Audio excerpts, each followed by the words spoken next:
After a brutal decade of corporate auditing, I finally quit my high-pressure job to heal and bought my absolute dream beach house in Malibu. It was supposed to be my secret sanctuary. But on my very first night, as I sat on the balcony listening to the waves, my phone lit up with a call from my mother. Her voice was dripping with that familiar, entitled smugness. "We sold our house today," she announced casually. "We are moving in tomorrow. Your dad said it is perfectly fine." Before I could even process the audacity, she delivered the final blow. "And if you do not like it, you can find somewhere else to live." My hands shook, not from fear, but from a cold, calculating rage. I did not scream or argue. I just smiled, looking down at the heavy stack of legal documents on my patio table. I prepared a massive surprise for their arrival. Before I continue this story, let me know where you are watching from in the comments below. Hit like and subscribe if you have ever had to stand up to a toxic family member who tried to take everything from you. My name is Gemma, 34 years old, and I spent my entire adult life running away from the suffocating expectations of my family.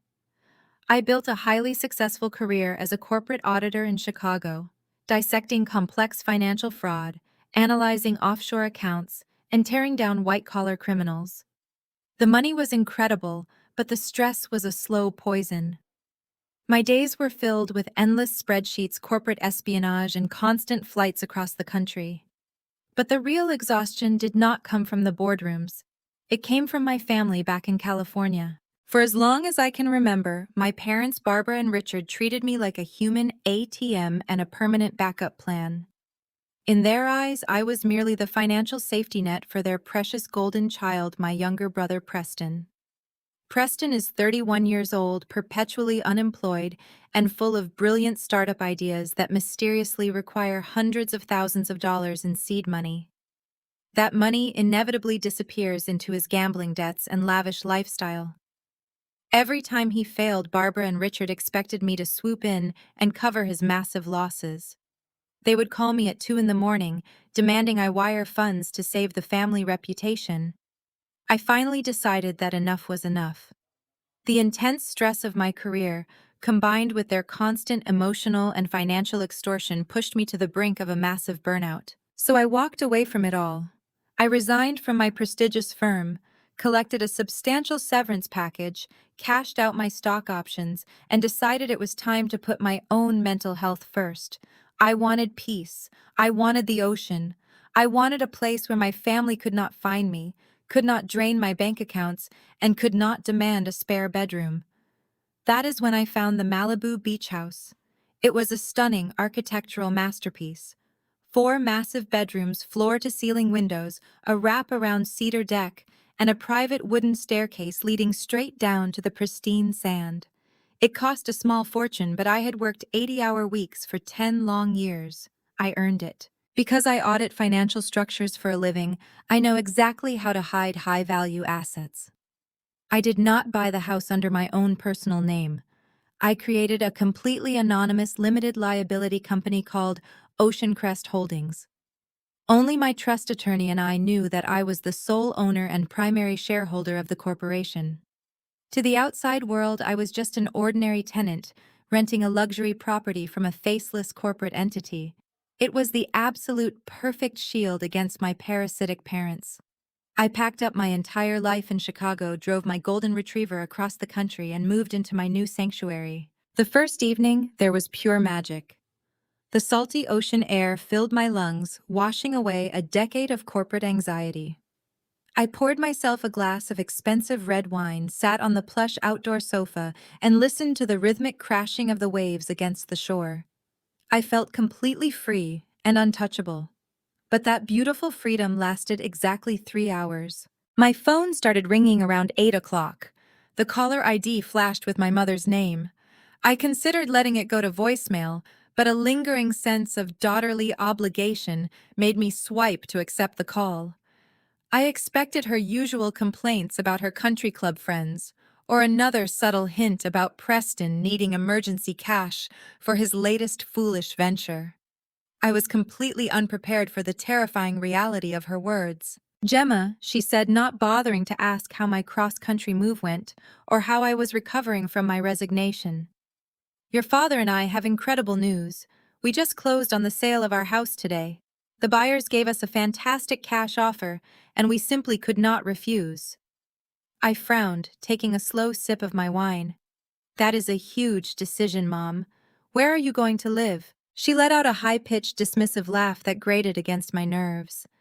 Why with you, of course. Preston handled everything. He found out you moved to a beach house in Malibu. We are packing the moving truck tonight and we will be arriving tomorrow morning. Your dad said it is perfectly fine since the house has 4 bedrooms. We are taking the master suite, obviously, since we are the parents. I sat frozen in my patio chair. My mind scrambled to make sense of what she was saying.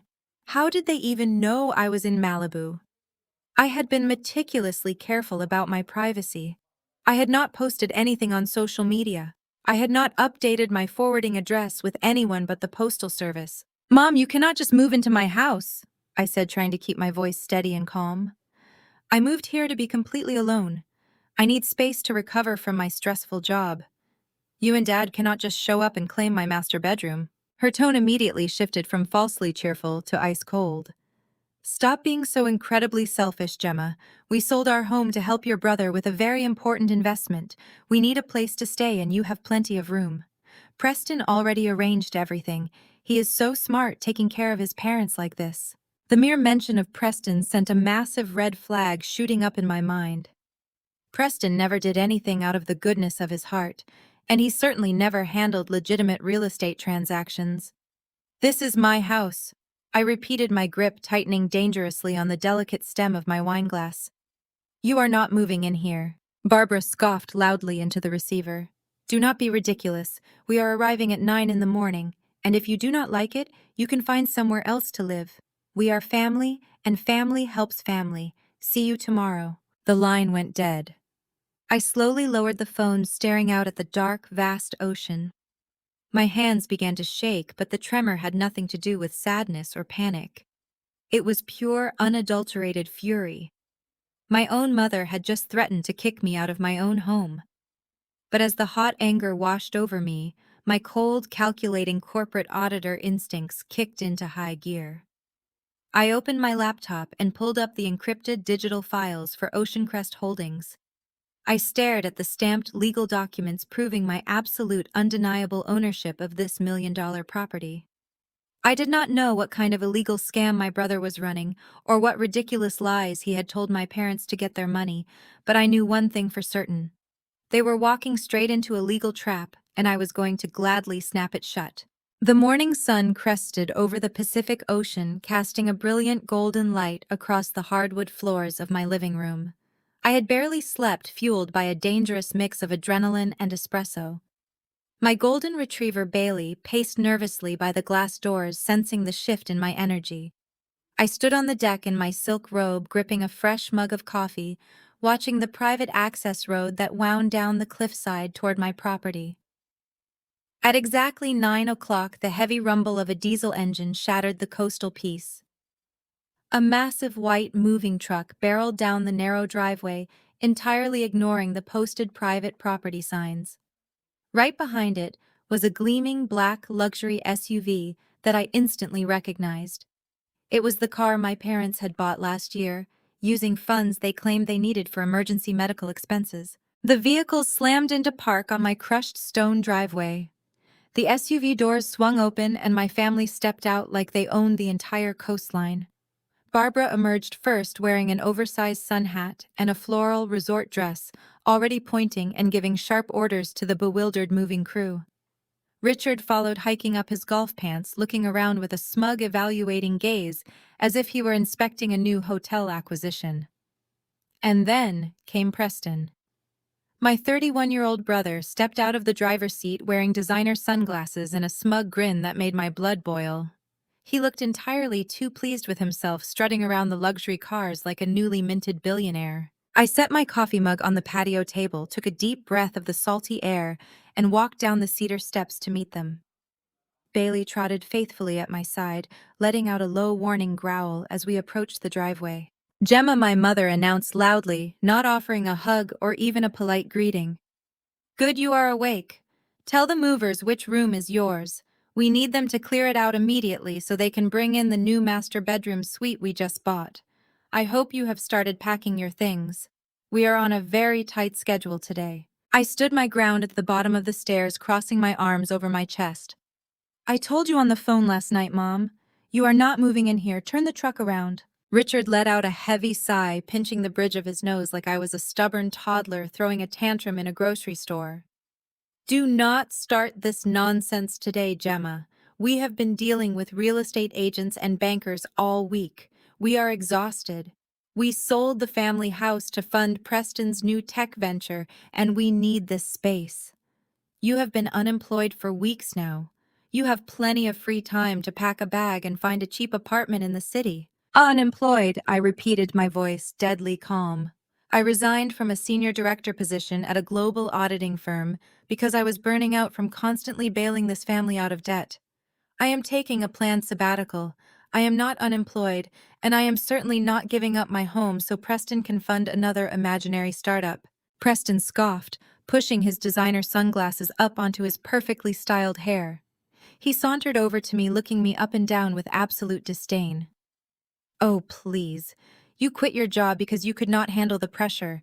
Now you are just squatting in some corporate rental property pretending you are rich. It is pathetic, honestly. You are 34 years old, single and jobless. It is time to step aside and let the real adults handle the family business. I stared at him, marveling at his pure, unadulterated delusion. The real adults, I said slowly. You mean the adult who has never held a job for more than 6 months? The adult who lost $50,000 in Vegas last year and begged Mom to steal from my college savings account to cover it. Preston's face flushed a deep, angry red. That was a temporary cash flow issue. My new venture is going to revolutionize the market. Dad and Mom believe in me.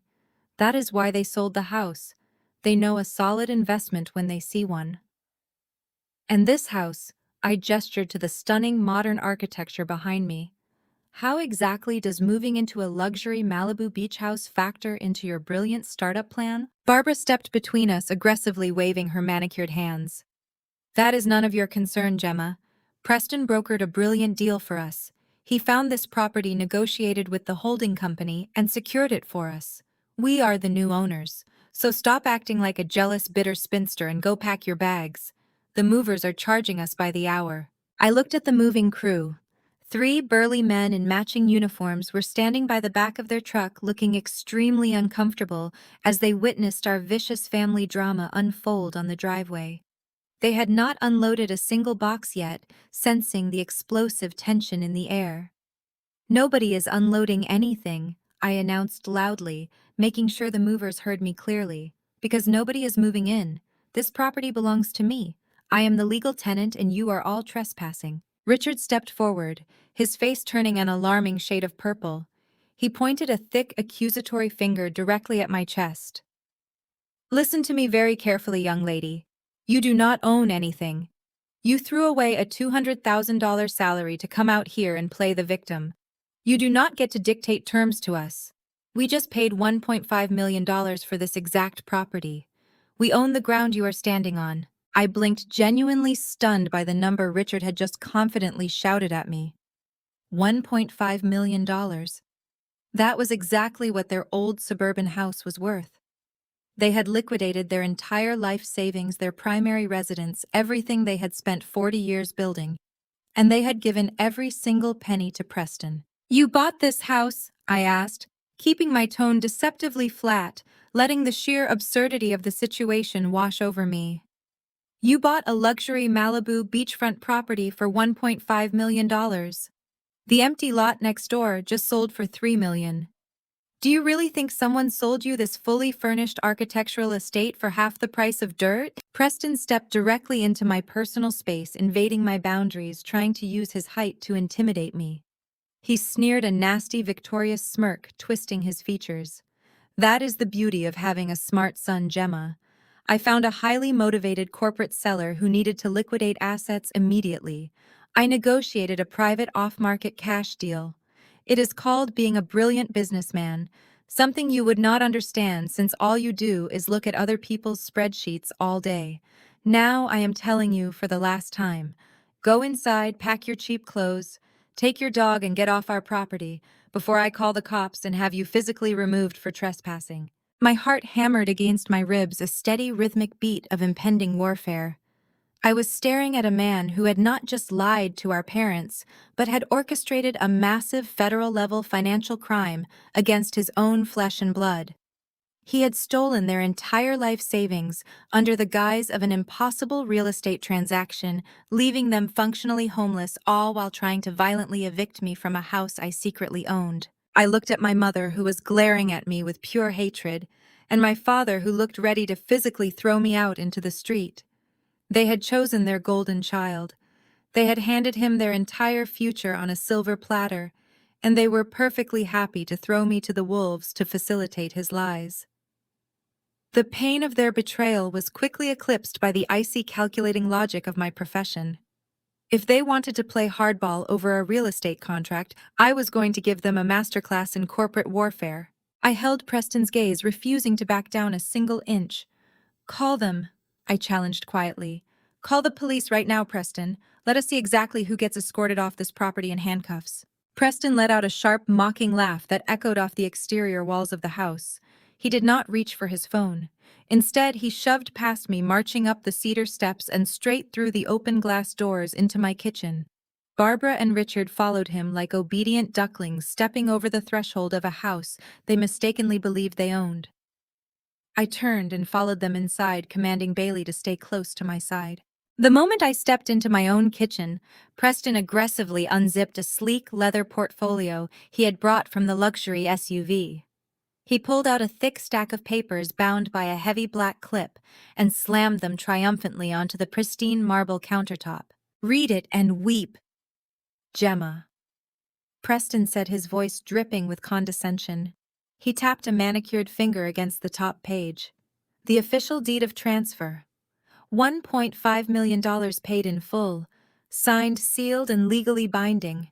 We are the owners of Ocean Crest Holdings properties now, so stop stalling and start packing." I walked slowly toward the kitchen island. My heart maintained its steady analytical rhythm. 10 years of scrutinizing fraudulent corporate documents, uncovering embezzled funds, and hunting down phantom shell companies had prepared me for this exact moment. I did not touch the paperwork immediately. I simply leaned over the counter and let my eyes scan the top sheet. It was supposed to be a standard California grant deed. To the untrained eye, to my desperate and gullible parents, it probably looked incredibly official. It had a fancy border bold typography and a gold foil seal pressed into the bottom right corner. But to a former senior auditor, it was a hilariously amateurish forgery. It looked like something a college freshman would create for a fake identification card using a basic graphic design template downloaded from the internet. My eyes cataloged the glaring errors with clinical precision. First, the formatting was entirely wrong for Los Angeles County real estate recordings. The margins did not meet the mandatory recording requirements, and the assessor parcel number was missing 2 entire digits. Second, the font used for the official county clerk header was Arial, a standard system font, instead of the proprietary serif typeface utilized by the actual municipal office. It was a sloppy oversight that screamed amateur hour. But the most damning evidence was the signature block. The document claimed the property was transferred by the authorized managing member of Ocean Crest Holdings, LLC. Below that title was a wildly looping, illegible signature belonging to a fictional man named David Thorne. I almost laughed out loud. Ocean Crest Holdings, LLC had exactly one authorized managing member. Me. There was no David Thorne anywhere in my corporate paperwork. Preston had literally invented a phantom executive to sign over a house that I owned. I leaned closer, examining the gold foil seal. It was not embossed. It was just a flat, glossy sticker you could buy in bulk at any local office supply store. There was no raised notary stamp, no legitimate commission number, and the notary signature was dated on a Sunday a day, when county recording offices are strictly closed. "Is there a problem with your reading comprehension?" Barbara snapped, crossing her arms as she stood next to her precious son. "The document is perfectly clear." Preston negotiated directly with the holding company executives. He saved us hundreds of thousands of dollars in broker fees by handling the transaction privately. I shifted my gaze from the fake deed to my mother. You gave him the money directly, I asked, keeping my tone perfectly level despite the adrenaline coursing through my veins. You transferred your entire life savings to Preston so he could handle this private transaction. Richard puffed out his chest, stepping forward to defend the golden child. Of course we did. Preston set up a secure escrow account to facilitate the wire transfer. The money went straight to Ocean Crest Holdings. We received the confirmation receipt yesterday morning before we packed the truck. My son is a financial genius.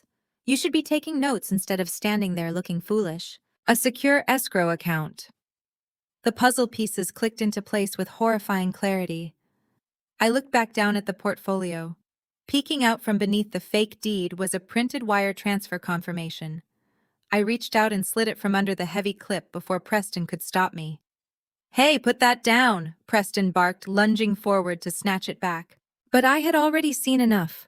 The routing number on the wire transfer receipt did not belong to a licensed California escrow company. It did not even belong to a domestic bank. The 9-digit sequence was a routing code for a notorious offshore banking institution based in the Cayman Islands. It was a bank heavily favored by online gambling syndicates and unregulated cryptocurrency exchanges. Preston had not paid a single dime to Ocean Crest Holdings LLC. I knew that for an absolute fact because my corporate bank accounts had a balance of 0 incoming transfers. He had convinced our parents to liquidate their entire suburban home, convinced them to wire $1.5 million into a fake offshore escrow account he controlled, and then printed out a fake deed from the internet to prove he bought them a Malibu beach house. He had stolen their entire future to fund his gambling debts and offshore vices, leaving them completely destitute and functionally homeless.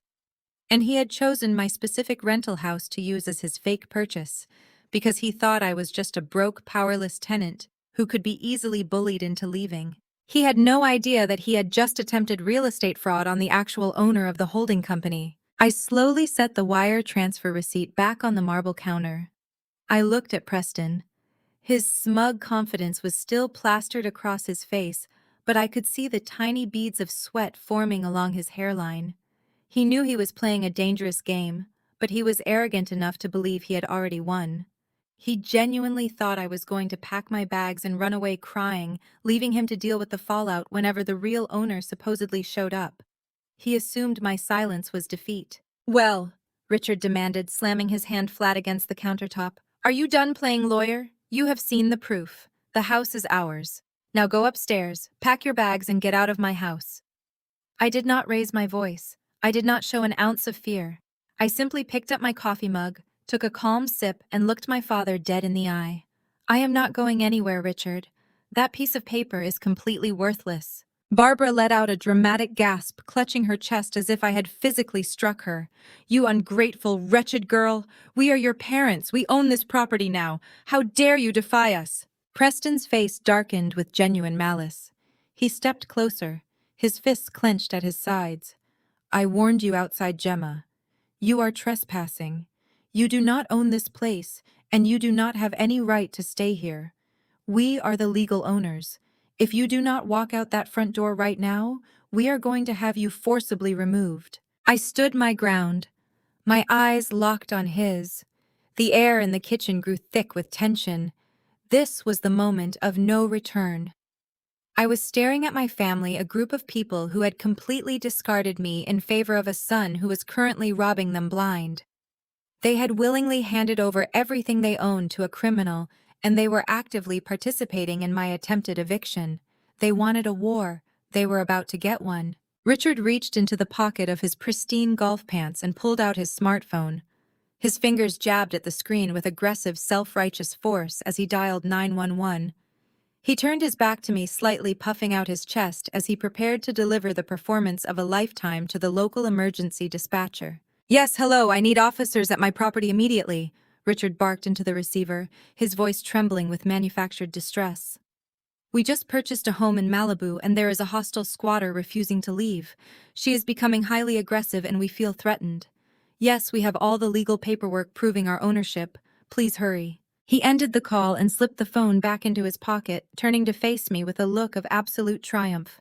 You brought this on yourself, Gemma. You could have walked away with a shred of dignity, but now you are going to be dragged out of here in handcuffs.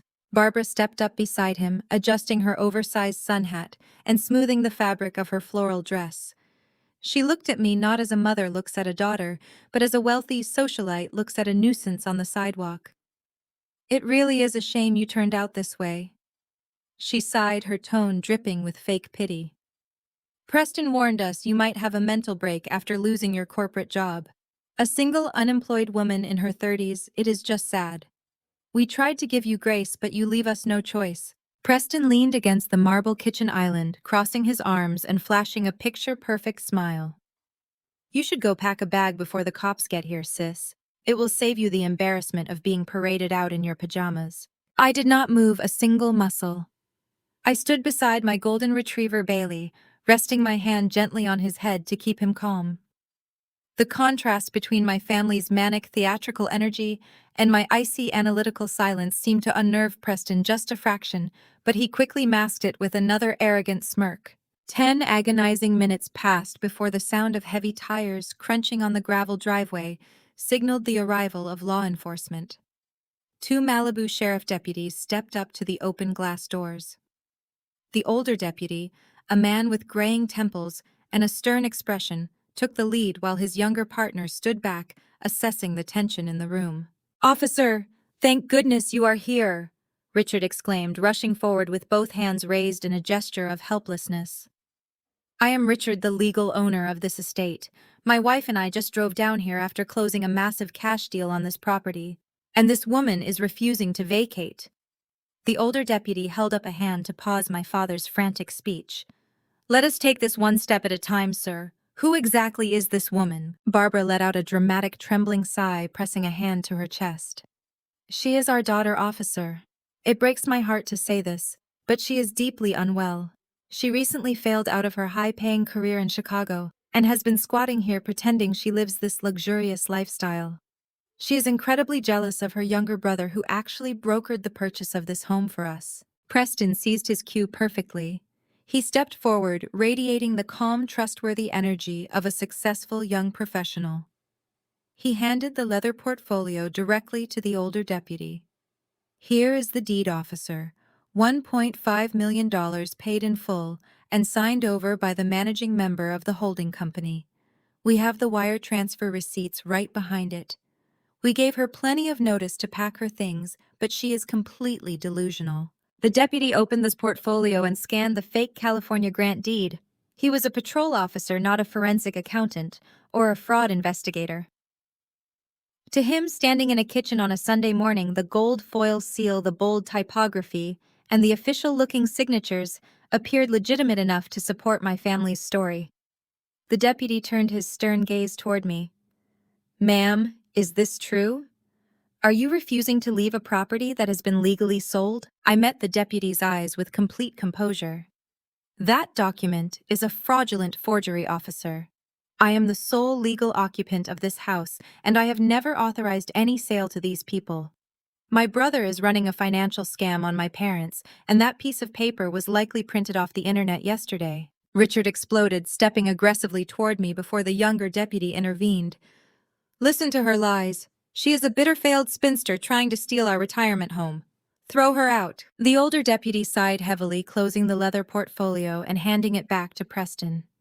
He looked incredibly tired, clearly recognizing the messy, toxic reality of a family civil dispute. "Look, folks, I am not a judge, and I am not a real estate lawyer.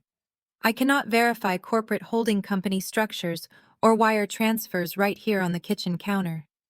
As far as the police department is concerned, this is a civil matter that needs to be sorted out in a courtroom." Barbara gasped in outrage. "A civil matter? We paid $1.5 million. We have the deed, ma'am." "Please," the deputy warned, raising his voice slightly to regain control of the room. "Tensions are extremely high right now, and my primary job is to ensure nobody gets hurt." The deputy turned back to me, his expression softening just a fraction, though his professional boundary remained firm. "Ma'am, given the fact that they hold physical paperwork claiming ownership, and you are currently outnumbered in a highly volatile domestic situation, I am going to ask you to vacate the premises for the night. We need to de-escalate this immediately before someone does something they regret. You can take this to civil court on Monday morning and let a judge look at the paperwork. But for tonight, to keep the peace, you need to leave. A heavy, victorious silence fell over the kitchen. Barbara clapped her hands together in sheer delight, a vicious, triumphant smile spreading across her face. Richard puffed his chest out, looking at me like an insect he had just successfully crushed under his expensive golf shoes. Preston simply stood by the island, practically vibrating with smug satisfaction. They had won. They had successfully weaponized the police to kick me out of my own home, and they believed their $1.5 million heist was perfectly secure. I looked at the deputies, then at my gloating family. My brilliant analytical mind raced through the variables. If I fought the police right now, if I stubbornly refused a direct de-escalation order, I would be arrested for disturbing the peace. A highly publicized arrest record would jeopardize my professional auditing licenses and severely complicate the federal trap I was currently building. I needed my freedom. I needed my encrypted hard drives.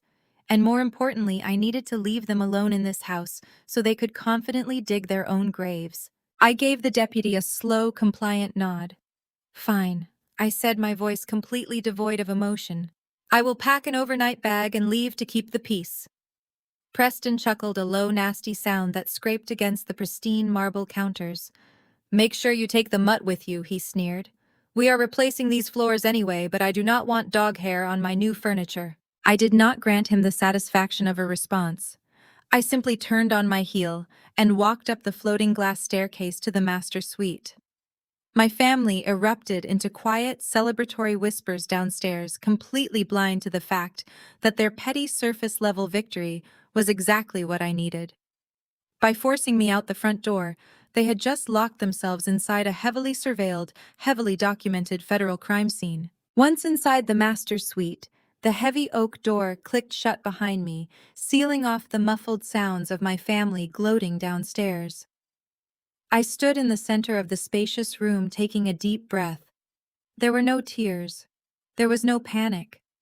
My heart rate had already returned to a steady, calm rhythm.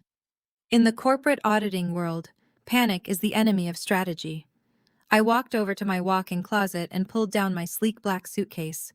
I did not waste time packing an entire wardrobe. My priority was not clothing, it was ammunition. I knelt beside the hidden floor safe tucked beneath the custom shelving. After punching in the biometric code, I pulled out 2 military-grade encrypted hard drives. These small metal rectangles held the absolute totality of Ocean Crest Holdings. They contained every bank statement, every verified tax record, the original certified property deed, and the complete financial history of my corporate career. More importantly, they held the master access keys to the smart home security system I had installed a month ago. When you buy a multi-million-dollar property as a single woman, you do not skimp on security. I had hired a private tech firm to hardwire covert high-definition cameras into the architectural features of the house. There were flush-mounted lenses in the kitchen pendant lights, micro cameras seamlessly integrated into the living room crown molding, and audio receivers hidden in the patio decking. It was a closed-loop system that recorded directly to a secure cloud server, which I exclusively controlled. I slipped the hard drives into the padded compartment of my suitcase. Then I packed a few tailored suits, a cashmere sweater, and my high-end cosmetics. If I was going to orchestrate a federal takedown, I was going to do it looking absolutely flawless. Bailey whined softly, nudging my hand with his wet nose. I smiled, dropping to one knee to scratch behind his ears. "We are going on a little vacation, buddy," I whispered. "Just for a little while." I grabbed my laptop bag, zipped up the suitcase, and snapped a matching leather leash onto Bailey's collar. I took one last look around the master suite. The bed was perfectly made, the ocean breeze was fluttering through the sheer curtains, and the room looked serene. By tonight, Barbara and Richard would undoubtedly claim this space, spreading their cheap luggage across my custom duvet. Let them. They were simply stepping onto a perfectly baited trap. I descended the glass staircase with measured, confident steps. The scene in the living room was predictably pathetic. Richard was already pouring himself a glass of my expensive bourbon from the wet bar, while Barbara was measuring the windows with her hands loudly complaining about my choice of drapery.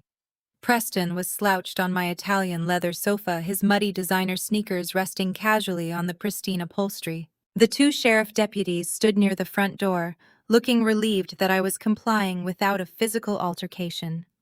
Leaving so soon, Preston mocked, not bothering to lift his head from the couch cushions. Make sure you leave the garage clicker on the counter, and do not steal any of the silverware on your way out. I stopped at the bottom of the stairs, adjusting my grip on my suitcase. I did not glare. I did not raise my voice. I simply offered him a smile so devoid of warmth it could have frozen the ocean outside. Keep the clicker, Preston, I said smoothly. I am sure you will find it very useful for the next few days. I turned to my parents, who were watching me with a mixture of disdain and triumph. Enjoy the house, Mom. Dad. I highly recommend watching the sunset from the patio. It really is $1 million view. Without waiting for their response, I walked past the deputies, offering them a polite nod of gratitude for their time. I stepped out into the bright Malibu sunlight, loaded my suitcase into the trunk of my car, and opened the back door for Bailey. He jumped in happily, unaware of the treacherous family warfare unfolding around us. I slid into the driver's seat, started the engine, and drove away from my own property without looking in the rearview mirror. The drive down the Pacific Coast Highway was spectacular. With the top down and the ocean breeze rushing through the cabin, I felt an exhilarating surge of power. They thought they had backed me into a corner. They thought stripping me of my home would break my spirit. They completely, fundamentally misunderstood who they were dealing with. You cannot outsmart a woman whose entire career was built on dismantling complex financial syndicates. 10 minutes later, I pulled into the valet circle of a 5-star luxury cliffside resort. I handed my keys to the attendant, tipped him generously, and walked into the grand lobby. My severance package alone was enough to buy out the entire hotel for a year, so I did not hesitate at the reception desk. I booked their premier oceanfront penthouse suite for an indefinite stay, requesting a corner room with the best possible Wi-Fi connection. The penthouse was breathtaking. It featured sweeping panoramic views of the Pacific, a private wrap-around balcony, and a massive mahogany dining table that would serve perfectly as my command center. A bellhop delivered my luggage, and room service promptly arrived with a bottle of sparkling water and a silver bowl of fresh fruit. Once the heavy wooden door clicked shut, leaving me completely alone in the silent luxury of the suite, I went to work. I unpacked my laptops, lined them up precisely on the mahogany table, and plugged in my encrypted hard drives. My fingers flew across the keyboard with practiced, lethal speed. I bypassed the dual authentication protocols and brought the remote surveillance network online. The screens flared to life. 4 different high-definition angles of my beach house populated my monitors. The audio fed through my noise-canceling headphones with crystal clarity. On screen 1, I watched Richard carrying boxes into my kitchen. On screen 2, Barbara was physically ripping my expensive sheer curtains off the master bedroom windows. And on screen 3, the most important feat of all, Preston was standing alone on the patio, pulling his smartphone from his pocket with a frantic, nervous energy. I leaned back in my plush leather desk chair, steepling my fingers together as I watched the monitors. My family was celebrating a hollow victory inside a glass cage, completely oblivious to the fact that I was watching their every move, recording every word, and tracking every lie. The eviction was not a defeat. It was a calculated, strategic retreat. Now the real game was about to begin. The glow from my 4 monitors illuminated the darkened hotel suite. I adjusted my noise-canceling headphones, isolating the audio feed from the living room of my Malibu property.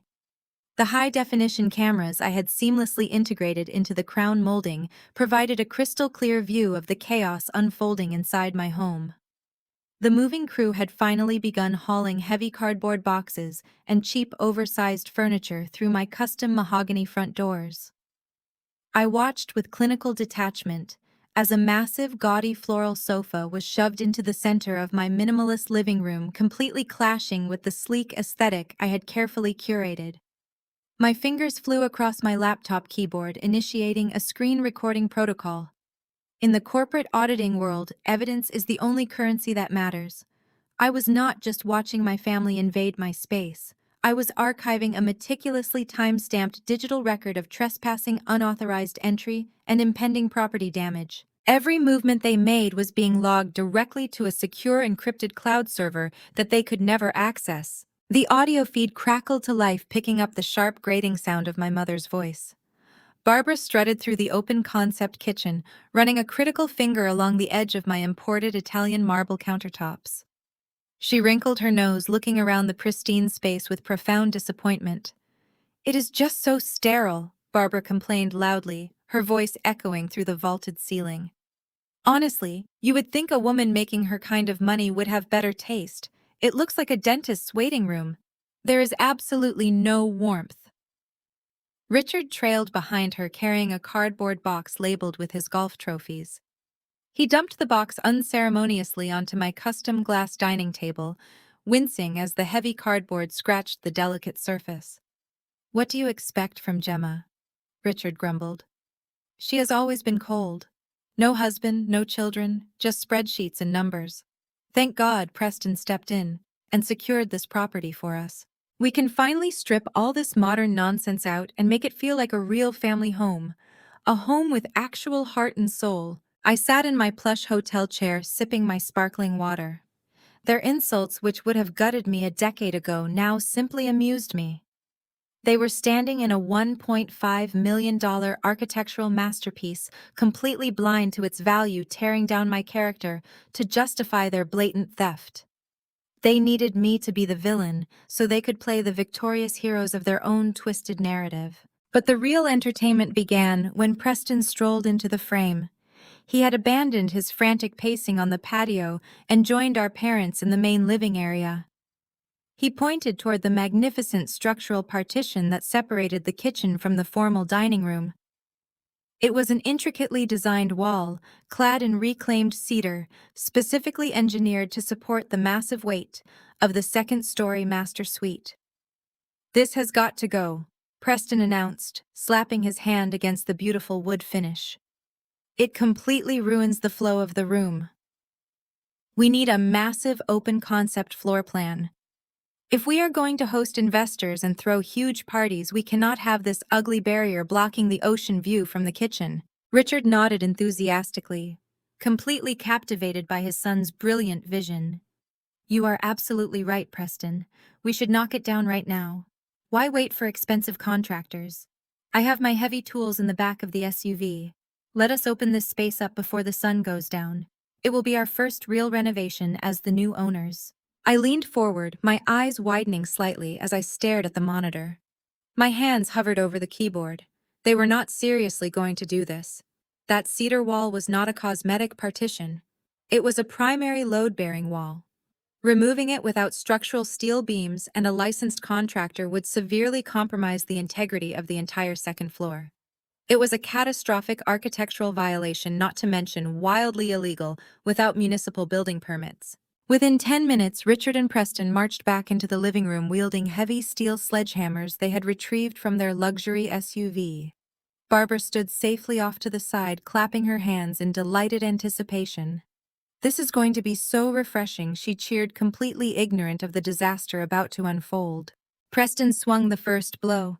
The heavy steel head of the sledgehammer smashed into the custom cedar paneling. The sickening crack of splintering wood echoed through my headphones. A massive hole appeared in the beautiful woodwork, exposing the reinforced drywall and structural framing beneath. Richard laughed, stepping up to take the next swing. He swung with all his might, tearing a jagged, ugly chunk out of the wall. Plaster dust billowed into the air, settling like a thick white fog over my imported countertops, my glass dining table, and their gaudy floral sofa. I did not panic. I simply hit the capture button on my keyboard, saving a high-resolution screenshot of my father and brother actively destroying my property. Every swing of their sledgehammers was adding tens of thousands of dollars in malicious property damage to the mounting federal case against them. They believed they were remodeling their new beach house. In reality, they were creating undeniable high-definition video evidence of severe structural vandalism on a property they did not legally own. I watched as the ceiling above them gave a subtle, ominous groan, a distinct structural protest against the removal of its primary support. The sheer arrogance of their ignorance was staggering. They were systematically dismantling a house they had stolen, oblivious to the fact that they were physically and legally bringing the roof down on their own heads. I adjusted my headphones, leaned back in my chair, and let the cameras keep rolling. While my family continued their destructive renovation downstairs, I muted the audio feed of their sledgehammers. It was time to shift my focus from physical vandalism to financial devastation. The structural damage to my beach house was severe, but it was nothing compared to the financial crime Preston had just committed. I minimized the camera windows on my secondary monitors and pulled my primary laptop forward. I launched my proprietary auditing software, a highly restricted program I had retained access to as part of my elite professional network. This software was designed to untangle the most sophisticated corporate fraud schemes on the planet. Preston's amateur hour scam was not going to stand a chance. I closed my eyes for a fraction of a second, recalling the exact 9-digit routing number and the corresponding account details I had memorized from the wire transfer receipt in my kitchen. A good auditor never forgets a string of numbers. I typed the digits into the global tracking database and hit enter. The screen turned black for a moment as the system queried international financial registries, searching for the digital footprints of $1.5 million. The results populated my screen in a cascade of green text. I leaned closer, my eyes darting across the digital ledger. Richard and Barbara had authorized the wire transfer from their primary joint savings account at a local credit union. The funds were flagged as a real estate escrow deposit, but the destination was not a licensed California title company. The money had landed in a holding account registered to an entity called Apex Global Ventures. Apex Global Ventures. The name alone practically screamed shell company. I ran a cross-reference on the corporate registry database. As I suspected, Apex Global was incorporated exactly 3 weeks ago in Delaware, a state notorious for allowing anonymous corporate ownership. There was no physical address listed, only a registered agent operating out of a strip mall post office box. Preston had set up a dummy corporation specifically to intercept our parents' life savings. He had probably told them Apex Global was the parent company of Ocean Crest Holdings, and they were too financially illiterate to verify his claim. But the money did not stay in Delaware. My fingers flew across the keyboard, executing a deeper trace protocol. Fraudsters never leave stolen cash in a domestic account for long. The United States banking system is too heavily monitored. Preston knew he had to move the funds outside federal jurisdiction quickly. I followed the digital breadcrumbs. Less than 2 hours after my parents initiated the wire transfer, the $1.5 million was split into 4 separate transactions. This was a classic money laundering technique known as layering, designed to confuse investigators and obscure the final destination of the funds. I tracked the first chunk of money as it bounced from Delaware to a holding account in Panama. The second chunk routed through a cryptocurrency exchange based in Eastern Europe. The third and fourth chunks were funneled through a series of anonymous online casinos. Preston was trying to wash the money, but he was leaving a painfully obvious digital trail. He was arrogant, but he was not a professional money launderer. He was a gambling addict with a god complex who watched too many crime movies. I initiated a consolidation algorithm commanding my software to track all 4 diverging paths simultaneously and find their eventual convergence point. I watched the progress bar on my screen slowly fill. My heart hammered a steady rhythm against my ribs. I needed to see exactly where he was hiding the cash. The software chimed a sharp metallic sound cutting through the silence of my hotel suite. The results materialized on the screen. All 4 transaction paths eventually converged and dumped their washed funds into a single highly secure offshore account in the Cayman Islands. I stared at the offshore banking institution's digital profile. The Cayman account was heavily fortified behind international banking secrecy laws. I could see the final destination of the stolen money, but the account ownership was completely shielded. The bank used alphanumeric proxy tags instead of human names. Without a court order or direct login credentials, I could not legally prove that Preston was the owner of that specific Cayman account. And without that definitive link, my case for federal wire fraud was incomplete. I drummed my fingers against the mahogany table. I had the fake deed. I had the initial wire transfer showing the theft. I had the digital map proving the money laundering. But the final piece of the puzzle, the undisputed proof that Preston was the ultimate beneficiary of the offshore account, was locked behind a wall of Caribbean encryption. I needed the login credentials. I needed the device he used to authorize the offshore transfers. Or failing that, I needed his personal financial history, his social security verification, and the secondary authentication codes tied to his private phone. I could not hack his phone remotely without risking detection. Preston might be a reckless idiot, but he was a paranoid idiot. He would have notifications set up for unauthorized access attempts. I needed someone on the inside. I needed someone who had physical access to his devices, who knew his passwords, and who had the legal right to scrutinize his marital assets. A slow, dangerous smile spread across my face. There was exactly one person on the planet who fit that description. Naomi. Preston had been married to Naomi for 3 years.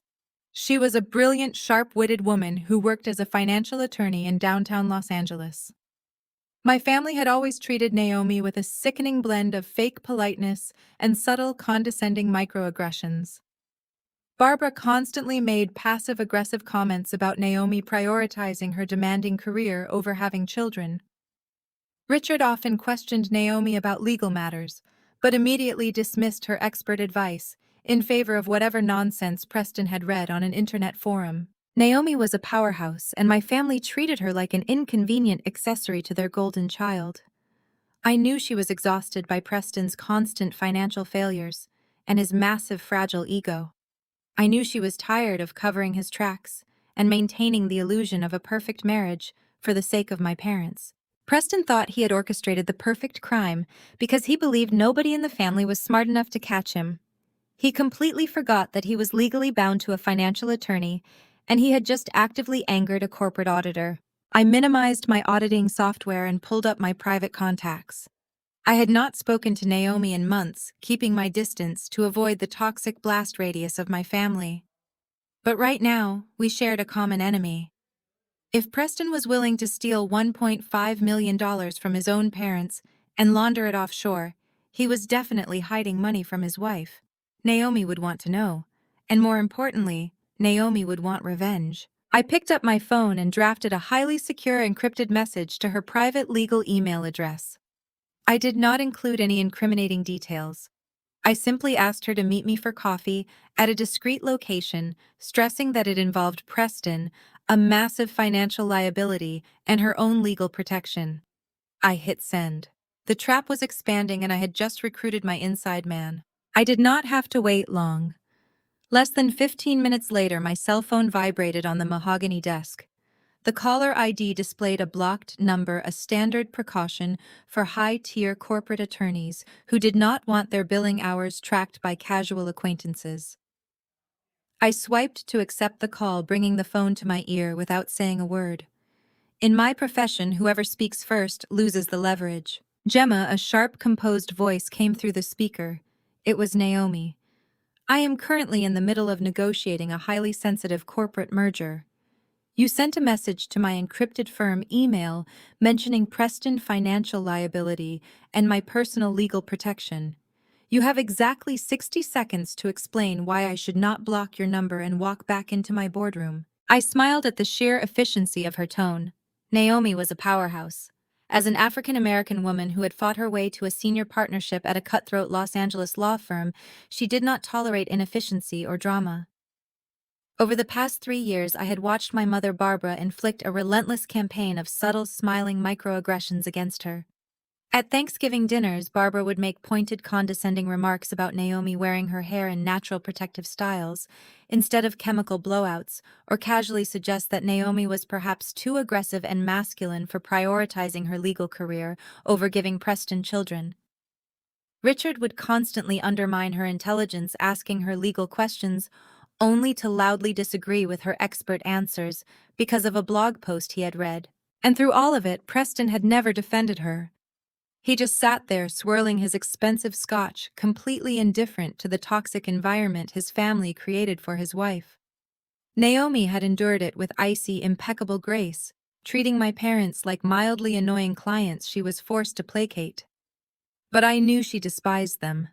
More importantly, I knew she was entirely too smart to stay attached to a sinking ship like my brother for much longer. "I am not calling for family small talk, Naomi," I said, keeping my voice perfectly level. "I am calling auditor to attorney. Your husband just orchestrated a massive financial scam against my parents.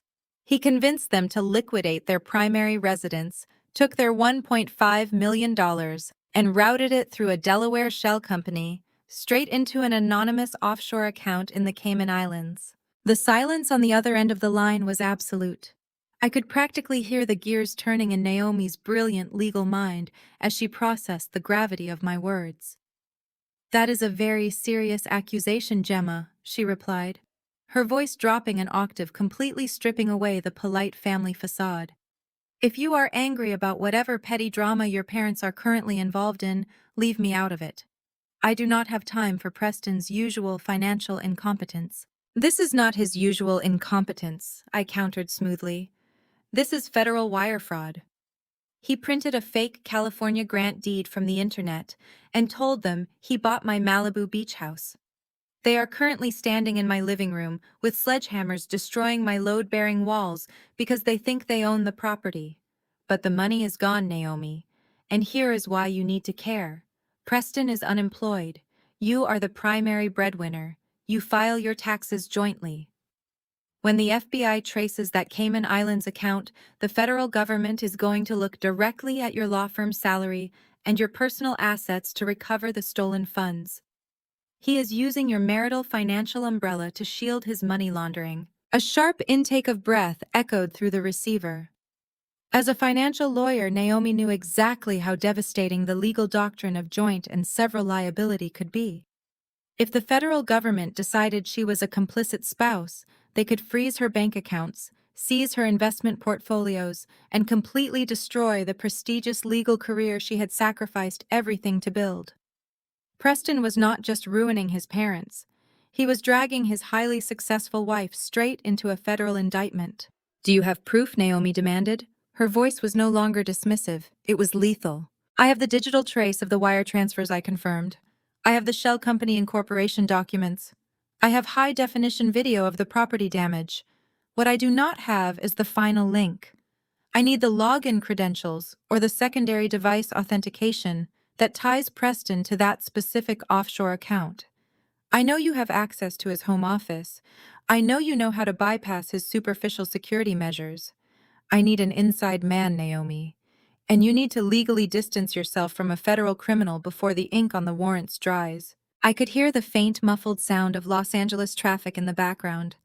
Naomi had clearly stepped out of her corporate building to take this call on the street, ensuring she was not recorded by her firm's internal servers. "I have suspected for months that he was hiding something," she said, the realization hardening her tone into pure steel. "He has been erratic, taking secret phone calls at all hours and lying about where he goes during the day. I thought he was just funneling my money into another one of his idiotic tech startups. If he is running a shell company scam using our home network, he has compromised my entire life." "Then let us destroy him together," I offered. "You get the evidence you need to file an ironclad fault-based divorce and protect your assets. I get the evidence I need to put him in a federal penitentiary and reclaim my property. We both win." "Where are you?" Naomi asked, making the decision instantly. "I am staying at a hotel down the coast," I replied. "But we cannot meet here. My parents might figure out where I am, and we need absolute privacy." "There is an exclusive coffee shop in Santa Monica," Naomi instructed, her voice reverting to full command mode. "It is called The Archive. I rent a private conference room there for off-site client meetings. It has zero surveillance and requires a keycard for entry. I will text you the address and the temporary access code. Be there in exactly 2 hours. Bring the hard drives." If this is real, Gemma, I am going to gut him financially before the feds even put the handcuffs on him. I will be there, I promised. The call disconnected. I placed my phone face down on the mahogany table and let out a long, satisfying breath. The dominoes were perfectly aligned. My family thought they had successfully evicted a weak, unemployed spinster. Instead, they had just forced a senior corporate auditor and a ruthless financial attorney into a lethal alliance. I packed my laptops back into my leather bag, gave Bailey a reassuring pat on the head, and headed for the door. It was time to go to work. The drive to Santa Monica took 45 minutes, giving me just enough time to mentally rehearse the presentation of my evidence. I navigated my car through the heavy coastal traffic and pulled into an underground parking garage 2 blocks away from the archive. I left Bailey resting comfortably in the climate-controlled vehicle with the security mode activated, grabbed my heavy leather bag, and walked out into the glaring midday sun. The coffee shop was incredibly discreet, nestled between a high-end art gallery and a boutique fitness studio. There was no massive illuminated sign, just a frosted glass door with a minimalist logo. I stepped inside, bypassing the main counter where baristas were pulling espresso shots for wealthy tourists, and headed straight for the private corridor in the back. I punched the temporary access code Naomi had provided into the digital keypad. The heavy door clicked open, sealing out the ambient noise of the cafe the second it closed behind me. The private conference room was a windowless, soundproofed bunker designed for million-dollar corporate negotiations. Naomi was already sitting at the far end of the sleek wooden table. She wore a perfectly tailored emerald green suit, her natural hair styled in an immaculate crown of twists. She looked like a woman who could dismantle a Fortune 500 company before her morning coffee. There was no trace of the quiet, polite daughter-in-law who endured my mother's passive-aggressive remarks at holiday dinners. This was Naomi, the apex predator. She did not offer a hug or a pleasant greeting.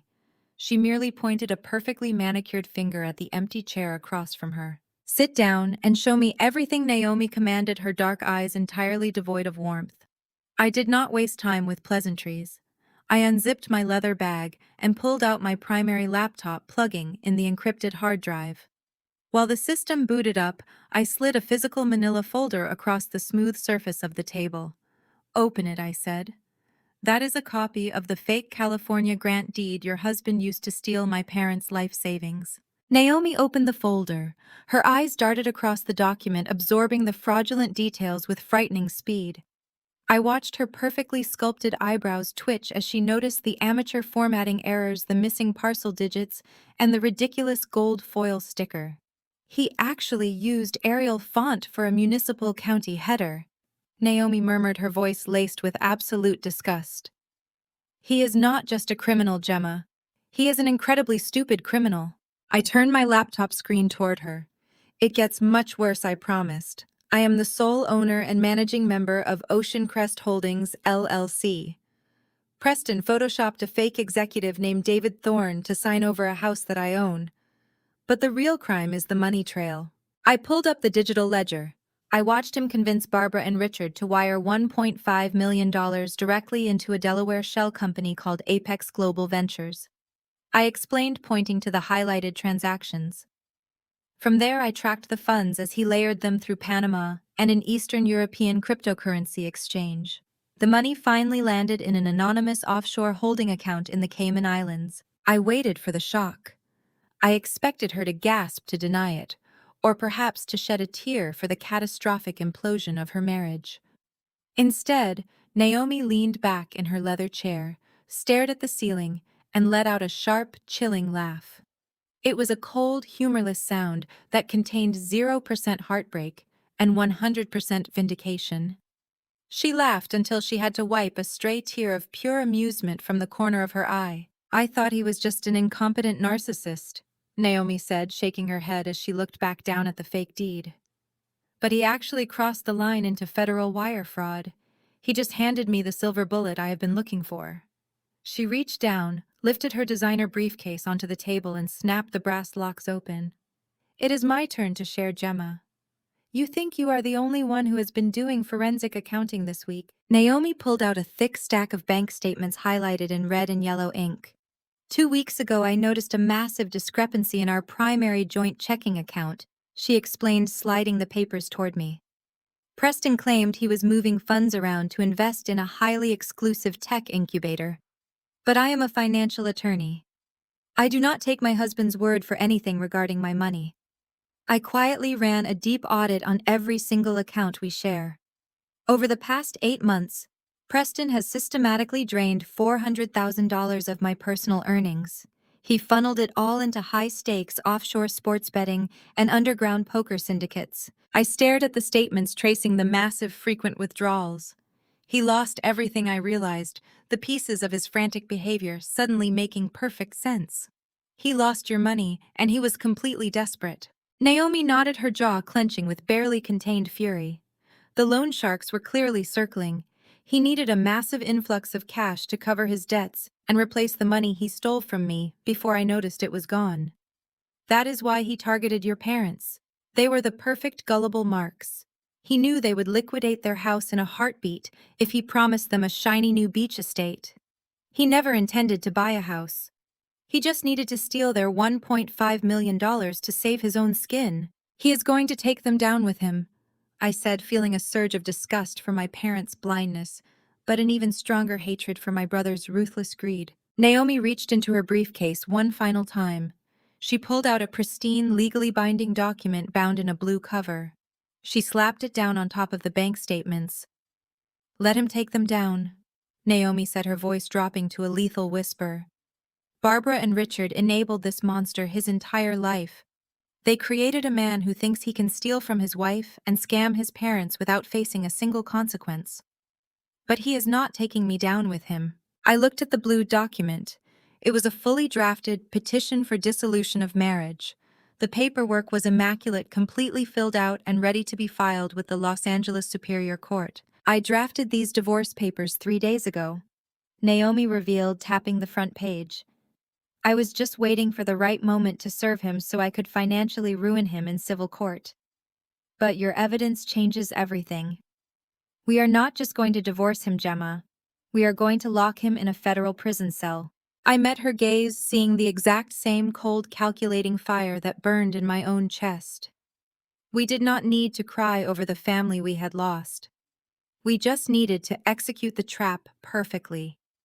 "I need his secondary authentication codes," I told her, pointing to my laptop screen. "I can see the Cayman Islands account, where he parked my parents' money. But I cannot legally tie his name to it without his direct digital fingerprint. Can you get me his backup device?" Naomi offered a dark, brilliant smile. "Preston is an idiot. He leaves his backup tablet unsecured in his home office safe because he assumes I do not know the combination. I will have the device in your hands by tomorrow morning. We are going to bleed him dry." I closed my laptop, the screen going dark. The alliance was officially forged. My parents had treated Naomi like a second-class citizen, and they had treated me like an expendable bank account. Now the two women they severely underestimated were holding all the cards. "I will prepare the federal dossier," I said, packing my equipment back into the leather bag. "Once we have the digital fingerprint linking him to the offshore account, we go straight to the authorities." Naomi stood up, smoothing the front of her emerald suit. "Let him enjoy his fake beach house for a few more days," she said smoothly. "I want him to feel completely untouchable right before we tear his entire life apart." Naomi turned and exited the soundproof conference room, her emerald green suit disappearing into the bustling coffee shop. I remained in the bunker for another hour, meticulously organizing the initial files on my encrypted hard drive before making my way back to the Cliffside Hotel. The rest of the evening was spent in total isolation, preparing my auditing software for the massive data influx I knew was coming. I ordered room service, fed Bailey his dinner, and watched the live feed of my beach house on the secondary monitors. My parents were currently uncorking a bottle of expensive champagne in my kitchen, toasting to their brilliant son. Preston stood beside the shattered remains of my load-bearing wall, raising his glass with a sickening grin. Their joy was entirely built on a foundation of stolen money and federal crimes. The next morning, precisely at 8 o'clock, a sharp knock echoed through my penthouse suite. I opened the heavy wooden door to find Naomi standing in the hallway. She wore a sharp charcoal pantsuit and held a sleek silver briefcase. She stepped inside without waiting for an invitation, taking in the panoramic ocean view and the array of glowing monitors spread across my mahogany dining table. "I have the device," Naomi announced, placing her briefcase on the table and snapping the brass locks open. He came home late last night completely intoxicated after celebrating his supposed real estate victory with some of his poker buddies. He passed out in the guest bedroom. It took me less than 2 minutes to open his office safe. He actually uses our wedding anniversary as his passcode. The sheer lack of imagination is almost offensive. Naomi retrieved a slim silver tablet and a black USB flash drive, setting them down next to my primary laptop. I pulled up my tracking software, my fingers hovering over the keyboard. "Let us see exactly how careless he was," I said, connecting the tablet to my secure network. As a financial attorney, Naomi understood digital security better than most. She knew Preston used an autofill password manager for his offshore betting accounts, a catastrophic mistake for anyone trying to hide illicit funds. I ran a mirroring program bypassing the superficial lock screen on the tablet and accessing the core storage drive. Within minutes, the password vault cracked open. A massive list of encrypted credentials flooded my monitor. "There," Naomi pointed her manicured nail, tapping the glass of the screen. "Look at the financial sector tags." He labeled the Cayman Islands account under a generic consulting alias. I extracted the specific alphanumeric proxy tag and the corresponding decryption key. I transferred the data into my global tracking database, marrying the offshore routing number we found yesterday with the direct login credentials Naomi had just provided. I hit enter, executing the final sequence. The wall of Caribbean banking encryption shattered instantly. The screen refreshed, pulling up the live unrestricted dashboard of the offshore holding account. The account owner was clearly listed as Preston with his personal social security number and Los Angeles address registered in the hidden metadata. Below his name, the current balance glowed in bright green digits. $1,482,000. He had already blown $18,000 since yesterday, likely paying off the aggressive loan sharks Naomi had mentioned. "We have him," I stated, feeling a cold rush of absolute triumph. "The digital fingerprint is confirmed. We have successfully linked the stolen $1.5 million from Richard and Barbara directly to an offshore account solely controlled by Preston. The chain of evidence is completely unbroken." Naomi pulled a thick stack of legal parchment from her briefcase, her eyes flashing with predatory intensity. "Then we start building the federal indictment right now. You handle the forensic accounting trace, and I will draft the legal framework. We are going to hand the FBI a fully prosecuted case on a silver platter." For the next 6 hours, my hotel suite transformed into a relentless, high-powered war room. The synergy between a corporate auditor and a financial mergers attorney was devastating. We did not just compile documents, we constructed a masterpiece of criminal prosecution. I printed the initial wire transfer receipt, the Delaware Shell Company Incorporation forms for Apex Global Ventures, and the detailed digital map showing the money laundering layers through Panama and the cryptocurrency exchanges. I added the high-resolution screenshots of Preston holding the fake California grant deed in my kitchen alongside the property tax records proving I was the sole owner of Oceancrest Holdings, LLC. Naomi took my financial evidence and began writing the legal memorandums. Her legal phrasing was brutal and precise. She cited specific violations of the United States Code, officially detailing the elements of Title 18, Section 1343, for federal wire fraud. She cross-referenced the forged real estate documents, establishing clear intent to defraud vulnerable senior citizens across state lines. She added her own bank statements to the pile, proving the history of his gambling addiction and the sudden suspicious depletion of their joint marital assets. We worked with a synchronized mechanical efficiency. We did not stop to eat. We barely stopped to drink our coffee. Every piece of paper we generated was another year added to his eventual prison sentence. When we needed to verify the structural damage he was causing to my home, I simply pulled up the live security feed. We took additional screenshots of the demolished cedar wall, adding a civil liability section for malicious destruction of private property. By 3 in the afternoon, the mahogany table was covered in pristine, organized stacks of paper. We compiled everything into 3 identical heavy-duty black binders. The first binder was for the Federal Bureau of Investigation. The second binder was for Naomi's divorce proceedings. The third binder was my personal insurance policy. Naomi closed the final binder, smoothing her hand over the black leather cover. She looked across the table at me, her expression a mixture of profound exhaustion and absolute victory. "It is airtight, Gemma. Any federal prosecutor in the country would take this case in a heartbeat. It is an open and shut conviction. He will not even have the opportunity to negotiate a plea deal. The evidence is simply too overwhelming." I rested my hands on the stack of documents, feeling the physical weight of my brother's impending downfall. He thought he was the smartest person in the room. He thought he could manipulate our parents, steal their future, and bully me out of my own home without facing a single consequence.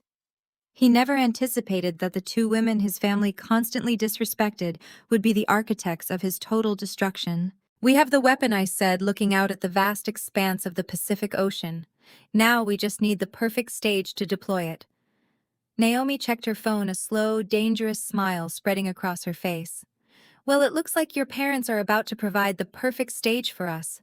They just sent out a mass group text to the entire extended family and all of their wealthy country club friends." She turned the phone screen toward me so I could read it myself. It was an extravagant digital invitation featuring a photo of my beach house. The bold text read, "Join us this Saturday for a spectacular housewarming party at our new $1 million Malibu estate." They were throwing a massive, highly public celebration inside a stolen house. It was the absolute pinnacle of their toxic arrogance, and it was exactly the opportunity we needed. We had the ironclad dossier. Now we had the audience. Naomi forwarded the digital invitation directly to my secure email, ensuring we had a high-resolution copy of their spectacular arrogance saved for the federal prosecutor. We spent the remainder of the afternoon synchronizing our timelines. She would return to her law firm to finalize the divorce filings, pretending everything was perfectly normal with her husband. I would remain in the penthouse monitoring the digital feeds and tracking any sudden movements in Preston's offshore accounts. We agreed to rendezvous precisely 1 hour before the housewarming party commenced. The following week dragged on with excruciating slowness, yet every passing day provided a wealth of damning surveillance footage.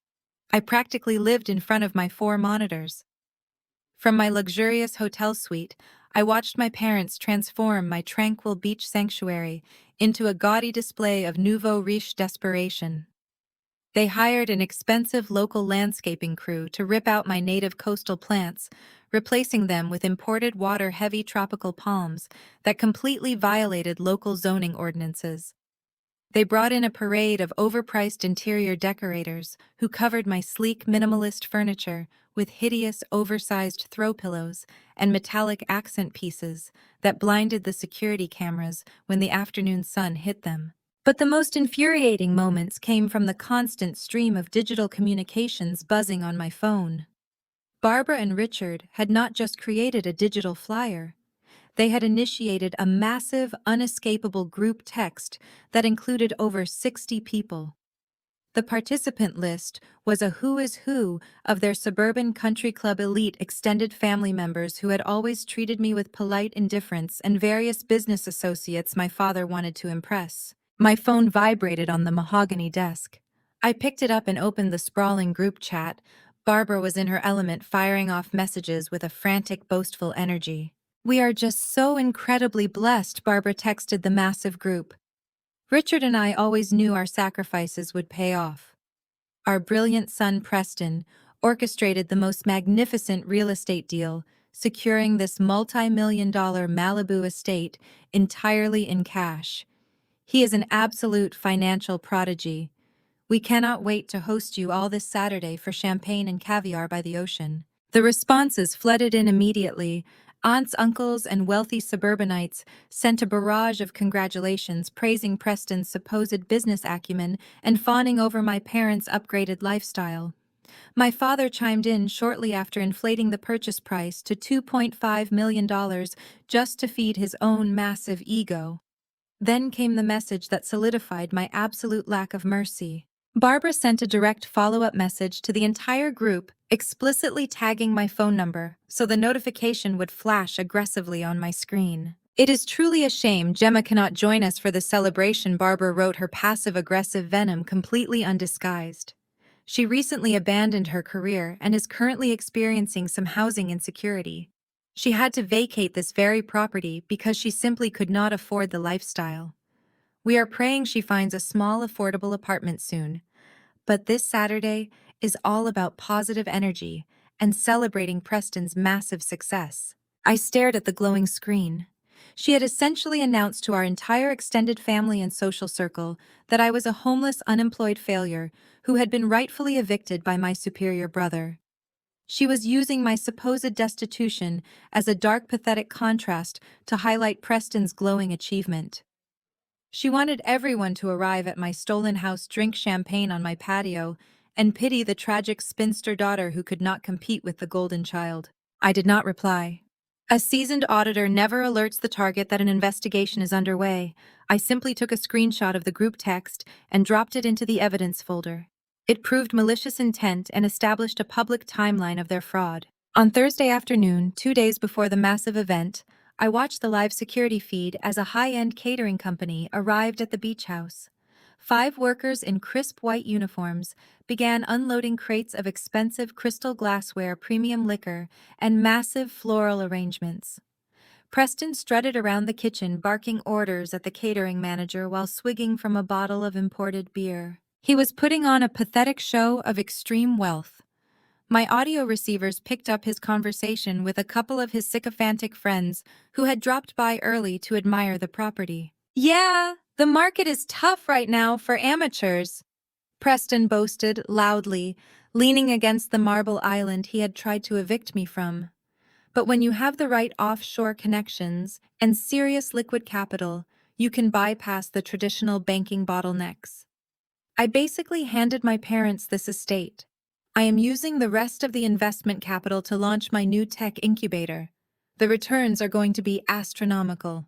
His friends nodded enthusiastically, completely blinded by the ocean view and the free alcohol.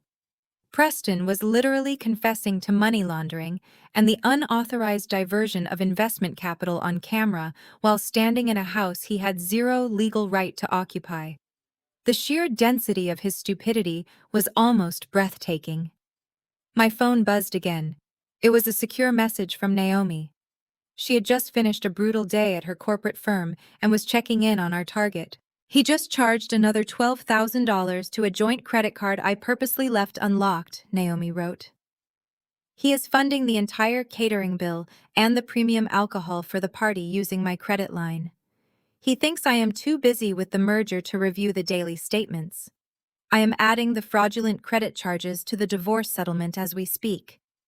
How is the visual surveillance holding up?" I typed my response with a cold, predatory smile. "The surveillance is perfect," I replied. "They are spending money. They do not have to impress people who do not care inside a property they do not own. The catering setup is extensive. They are planning for a massive, highly public spectacle." "Good," Naomi responded immediately.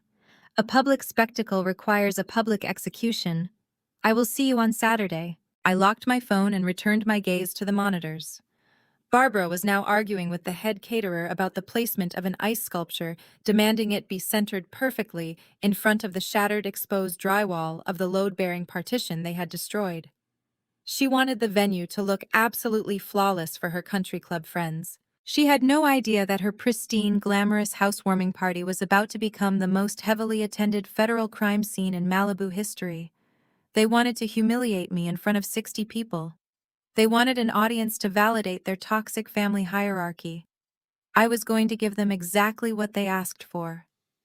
The stage was beautifully set, the actors were blindly rehearsing their lines, and the curtain was about to rise on their total, inescapable destruction. Friday night arrived with a thick coastal fog rolling over the Pacific, blanketing the shoreline in a heavy, ominous gray. Inside my penthouse suite, the atmosphere was crackling with electric anticipation. Naomi had just walked through my double doors, having left her corporate law firm under the guise of an emergency weekend work retreat.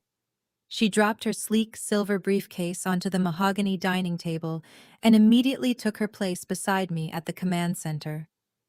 We had exactly 14 hours before the housewarming party commenced. The digital surveillance feeds were running smoothly across the 4 monitors. Inside the beach house, the caterers had departed for the evening, leaving behind towering floral arrangements and stacked crates of premium champagne.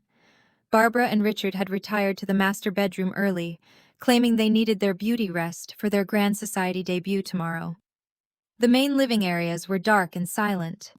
But screen 3, the camera angled over the expansive cedar patio, was active. Preston was pacing relentlessly back and forth across the deck. The glowing ember of an expensive cigar illuminated his face in the darkness. He held his smartphone pressed tightly against his ear, his free hand slicing through the foggy air with agitated, jerky movements. I reached out and maximized the patio feed, turning the audio receiver dial all the way up. The microphone I had concealed beneath the decking boards was highly sensitive. It picked up the rhythmic sound of the crashing waves, the rustle of the new tropical palms, and then with absolute pristine clarity, the sound of my brother's voice. "I told you to back off!" Preston hissed into the phone, his arrogant facade slipping into something much more desperate and aggressive. "I already wired you $18,000 yesterday. That was a show of good faith. You will get the remaining $250,000 by Tuesday morning when the international banking holds clear." Naomi leaned forward, her dark eyes locking onto the screen. She pulled a fresh legal pad from her briefcase and poised her pen over the paper. "That is his bookie," she whispered coldly.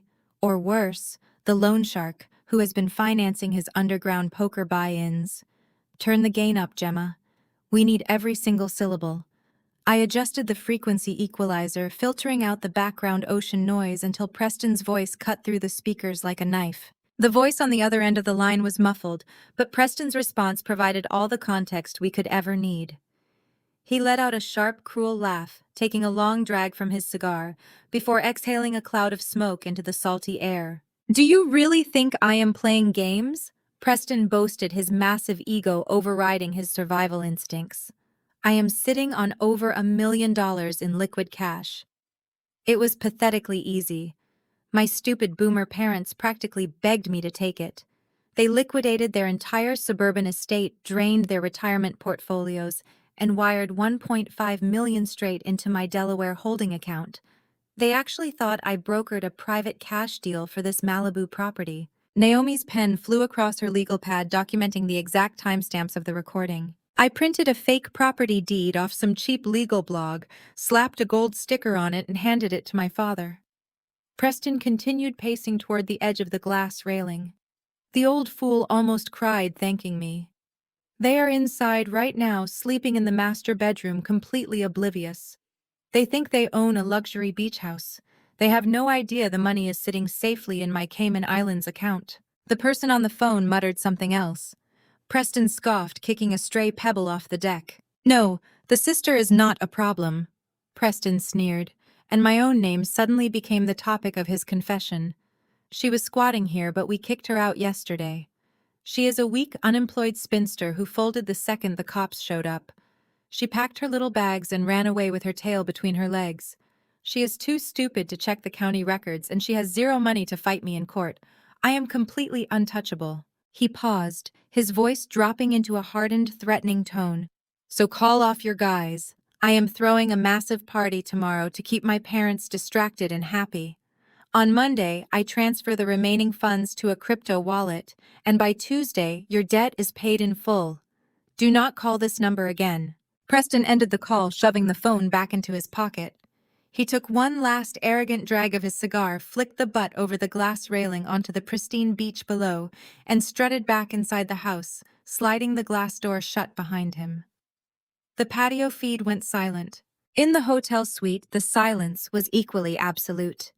Naomi and I sat frozen for a moment, simply absorbing the sheer magnitude of what we had just captured. We did not just have a paper trail anymore. We had a pristine, high-definition audio recording of the primary suspect detailing his entire criminal enterprise, confirming his intent to defraud and explicitly naming his victims. Naomi slowly set her pen down on the mahogany table. She looked at me, a slow, terrifying smile spreading across her beautiful features. "Gemma," she said, her voice barely a whisper. "He just handed us the holy grail of federal prosecution."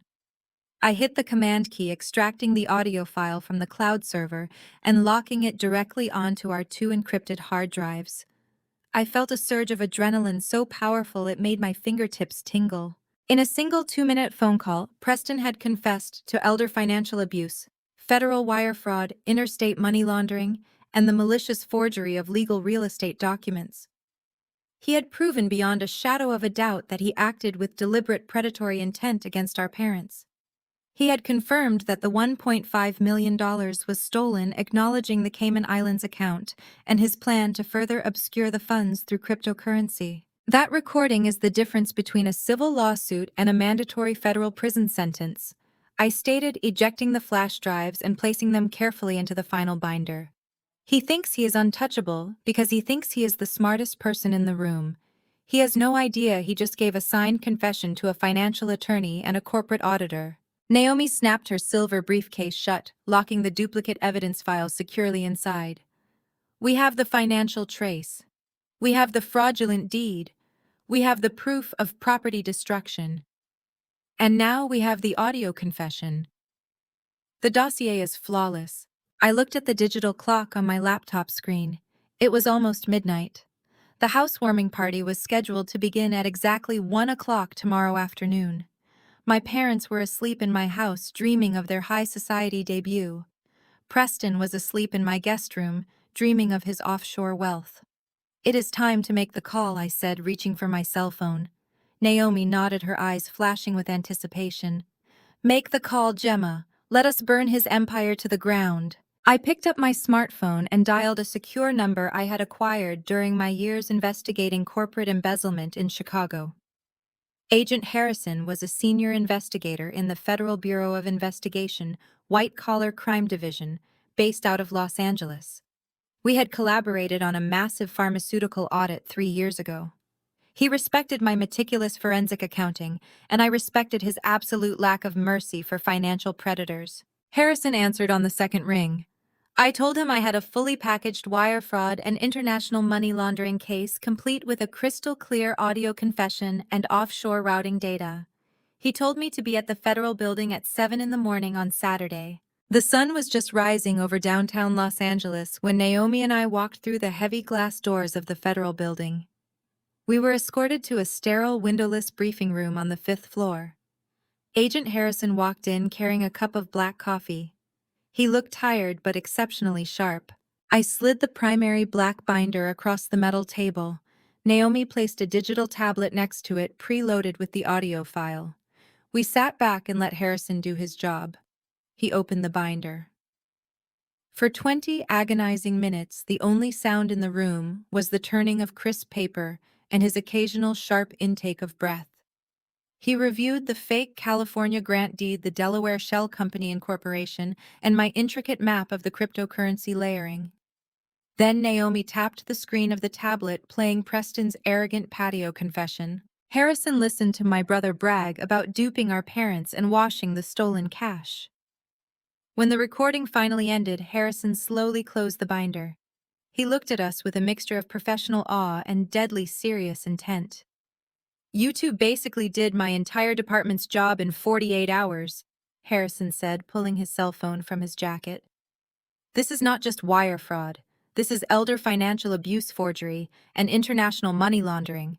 I am waking up a federal magistrate judge right now." Naomi leaned forward, her charcoal suit perfectly crisp under the harsh fluorescent lights. "We need the arrest to happen today, Agent Harrison," she stated with absolute legal authority. "The target is hosting a massive gathering at 1 this afternoon at the Malibu property he fraudulently claimed to purchase. He intends to move the funds to an untraceable crypto wallet by Monday. If you raid the housewarming party today, you catch him entirely off guard, seize his electronic devices before he can wipe them, and legally secure the remaining stolen funds." Harrison did not need convincing. A highly public arrest with a maximum element of surprise was a tactical dream for federal agents. He left the room for an hour. When he returned, he held a stack of freshly printed documents. They were federal search and arrest warrants. A magistrate judge had reviewed our ironclad dossier and signed off on all of them immediately. The offshore accounts in the Cayman Islands were officially frozen pending federal seizure. The dominoes were meticulously set up, and the trap was permanently locked. I stood up and shook Harrison's hand. The legal machinery was now in motion. My family had spent the entire morning preparing for the social event of the season, completely unaware that federal agents were currently reviewing the floor plans to my beach house. By noon, the Malibu property had been completely transformed into a spectacle of unearned extravagance. Naomi and I sat in my hotel suite watching the high-definition security feeds as the invasion of high society guests began. A fleet of luxury vehicles lined the private driveway, and a valet service my parents had inexplicably hired was frantically trying to manage the overflow of sports cars and luxury sedans. Inside my home, the scene was nauseating. The caterers had erected a massive cascading champagne fountain right in the center of the kitchen, strategically positioned to draw attention away from the exposed, jagged drywall where Preston had demolished my load-bearing wall. Over 50 guests milled about the open floor plan and spilled out onto the cedar patio. They were draped in designer resort wear, clinking crystal glasses, and marveling at the breathtaking ocean views. Barbara was in her absolute element. She floated through the crowd in a flowing white linen dress, holding a flute of expensive champagne, and graciously accepting compliments that she had absolutely no right to claim. The audio receivers picked up every word of her self-indulgent performance. "Oh, thank you so much," Barbara gushed to a group of wealthy country club acquaintances. "Richard and I just fell in love with the architecture. We simply had to have it. Of course, we never could have navigated the cash acquisition without our brilliant son. Preston has such an incredible mind for real estate investment." Richard was holding court near the wet bar, slapping the backs of his former business associates and laughing loudly. He proudly pointed out the modifications they planned to make, bragging about tearing down walls and ripping up imported floors, as if the destruction of property was a badge of honor. Naturally, it did not take long for my name to be dragged through the mud.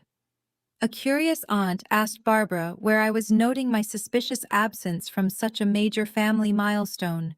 I watched my mother wave her hand dismissively, her face twisting into a mask of theatrical pity. "Gemma is going through a very difficult, very messy transition right now." Barbara sighed loudly, ensuring everyone in her immediate circle could hear. She completely fell apart under the pressure of her corporate job and had to resign. She was actually renting a small room nearby, but she could not manage the expenses and had to vacate. We offered to let her stay in our guest house, but she was just too bitter and jealous of Preston's massive success to accept our charity. It is a tragedy, really, but some people simply cannot handle seeing their younger siblings thrive. The guests murmured in sympathetic agreement, praising Barbara for her saintly patience with such a difficult, ungrateful daughter. Preston strutted past the group, soaking up the admiring glances and playing the part of the humble self-made millionaire perfectly. He mingled with the crowd, clinking glasses and accepting praise for a financial victory that was entirely fabricated. Naomi closed her laptop and stood up, adjusting the lapels of her flawless charcoal suit. She looked at the monitors one last time, her expression completely devoid of mercy. They have had their fun. I grabbed my car keys and smoothed the fabric of my crimson silk dress. It was time to crash the party. The coastal drive took less than 10 minutes. I pulled my sleek sedan right up to the valet stand, completely bypassing the long line of waiting luxury vehicles. The young valet hesitated, glancing at his clipboard, but the absolute authority in my gaze made him take the keys without a single word of protest. Naomi stepped out of the passenger side, adjusting the lapels of her flawless charcoal suit. It was a perfect, lethal contrast to my flowing crimson silk dress. We did not speak. We just walked side by side up the cedar steps, our heels clicking in a sharp, synchronized rhythm against the wood. The massive glass double doors were propped wide open to let in the salty ocean breeze. A string quartet played a lively classical piece in the corner of the living room, masking the initial sound of our approach. We stepped over the threshold and into the breathtaking chaos of my stolen home. The sheer volume of people packed into the space was staggering. The air was thick with expensive perfume and the smell of catered seafood, yet the crowd parted instinctively as we moved forward.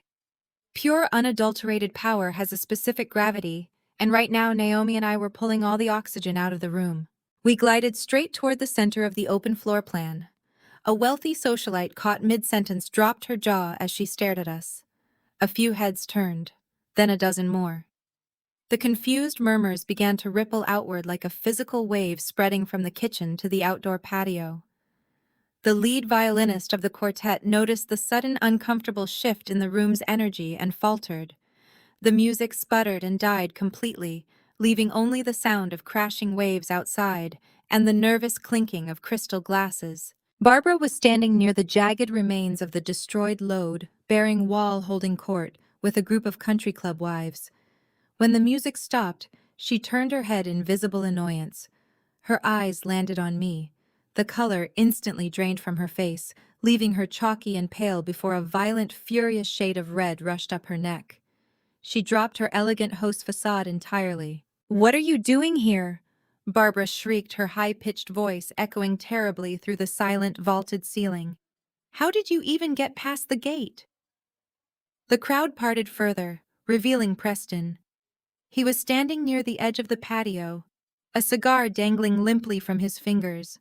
He looked completely paralyzed, his eyes darting between me and the very wife he thought was safely sitting in a corporate boardroom. "Preston," Barbara commanded, pointing a shaking manicured finger at us. "Throw them out! Throw them out right now! She is trespassing. Both of them are trespassing. Get them out of my house." I did not flinch. I did not raise my voice. I simply walked past my seething mother and approached the towering, ridiculous champagne fountain the caterers had set up in the center of my kitchen island. Naomi stood firmly at my back like a heavily armed guard. I picked up a pristine crystal flute, held it under the cascading stream of expensive alcohol, and let it fill to the brim. I brought the glass to my lips, took a slow, deliberate sip, and smiled. I looked directly at Preston, who was now sweating profusely under his designer suit. "I am not trespassing," I said calmly, my voice carrying clearly across the dead silent room. "I am just enjoying the catering at my own house." A collective gasp rippled through the sea of designer resort wear. The utter audacity of my statement hung in the heavy perfumed air. 50 high society guests who had just spent the last 2 hours drinking my expensive champagne and listening to my parents brag were now staring at me in absolute breathless shock. The string quartet remained frozen in the corner, their bows hovering inches above their instruments. "Have you completely lost your mind?" Barbara screeched, her voice cracking under the strain of her sudden fury. She took a step toward me, her manicured hands curled into tight fists. "You delusional, jealous girl. Richard, call the police right now. Have her arrested for breaking and entering." Richard reached into his pocket for his phone, his face twisted in an ugly scowl. But before his fingers could even grasp the device, Naomi stepped forward. She moved with the predatory grace of a senior litigator entering a hostile courtroom. She reached into her sleek silver briefcase and withdrew a thick, heavy manila envelope. She handed it directly to me without breaking eye contact with my father. I set my crystal champagne flute down on the marble island. The crisp clink of the glass against the stone was the only sound in the dead silent room. I opened the envelope and pulled out a stack of heavy watermarked parchment paper. The official gold seal of the state of California gleamed under the recessed kitchen lighting. I did not just hand the papers to my parents. I lifted my arm and dropped the heavy certified documents directly onto the center of the kitchen island, with a resounding authoritative smack. "These are the certified articles of incorporation and the operating agreement for Ocean Crest Holdings, LLC," I announced, my voice projecting clearly and effortlessly across the open floor plan. I made sure every single guest on the patio could hear every word. "This is the corporate entity that holds the exclusive legal title to this estate. If anyone in this room cares to examine the second page, you will see my name listed as the sole managing member and the 100% equity owner. There are no other partners. There are no hidden investors. I purchased this property entirely with my own corporate severance package. I am the sole owner." The silence that followed was deafening. The wealthy country club wives who had just been praising Barbara for her brilliant parenting began exchanging horrified, wide-eyed glances. The socialites instinctively took a collective step backward, physically and socially distancing themselves from my mother. The whispers began immediately, a low buzzing hum of scandalized realization sweeping through the crowd. Preston looked like he was going to vomit. Sweat beaded on his forehead, ruining his perfectly styled hair. He frantically grabbed his leather portfolio from the nearby counter, his hands shaking so violently he could barely unzip it. "She is lying!" Preston shouted, his voice pitching into a desperate, frantic register. "It is a trick. She printed those out to confuse you. I have the real deed right here. I brokered the deal myself." He yanked his fake California grant deed out of the portfolio and held it up like a shield. I looked at the flimsy piece of paper and let out a cold, sharp laugh. "Go ahead, Preston," I challenged, taking a step toward him. "Show your parents' country club friends the document you printed off a random legal blog. Show them the glaring formatting errors. Show them the gold foil sticker you bought at a craft store. Tell them about the signature of David Thorne, the fictional executive you entirely invented because you did not realize I was the actual owner of the holding company." Richard stared at the deed in his son's shaking hands, his complexion turning a sickly ashen gray. "Preston, what is she talking about?" Richard demanded, his voice dropping to a panicked whisper. "Tell them she is crazy. We wired the money to the escrow account. We have the receipt." Naomi decided it was time to introduce herself properly to the audience. She stepped up beside me, radiating absolute legal authority. "For those of you who do not know me, I am Naomi, a senior financial attorney at one of the top corporate law firms in Los Angeles. I am also, regrettably, Preston's wife." The crowd murmured in shock again. Preston looked at Naomi with wide, terrified eyes, finally realizing that she was not at a weekend work retreat. She was the architect of his demise. As an officer of the court and an expert in corporate mergers, I can assure everyone in this room that the document my husband is holding is a laughable, pathetic forgery, Naomi stated, her voice slicing through the room like a scalpel. "Preston is not a real estate prodigy. He is a desperate, chronically unemployed gambling addict." Barbara let out a strangled, breathless sound. She grabbed Richard's arm, her perfectly manicured nails digging into his expensive suit jacket. "This is a setup," Barbara stammered, looking wildly around the room at her judging guests. "They are trying to ruin us. We paid $1.5 million. "You did not pay for a house, Mom," I said, delivering the crushing, inescapable truth. "You wired your entire life savings into a Delaware shell company that Preston set up 3 weeks ago. There was no escrow account. From Delaware, your brilliant son washed your money through an Eastern European cryptocurrency exchange and dumped it directly into an anonymous offshore account in the Cayman Islands." The whispers among the guests erupted into a loud, chaotic hum of utter disbelief. The wealthy elite of my parents' social circle were now openly staring at Barbara and Richard with profound disgust and pity. They realized they were standing inside a stolen house, drinking champagne paid for by stolen funds, attending a housewarming party hosted by victims of a massive familial fraud. "Where is our money, Preston?" Richard roared, suddenly lunging toward his son. The polished, wealthy patriarch facade completely evaporated, replaced by the primal panic of a man who realized he was entirely destitute. "Tell me where the money is right now." Preston backed away, bumping hard into the caterer's table. A tray of delicate hors d'oeuvres crashed to the floor, shattering perfectly in the tense atmosphere.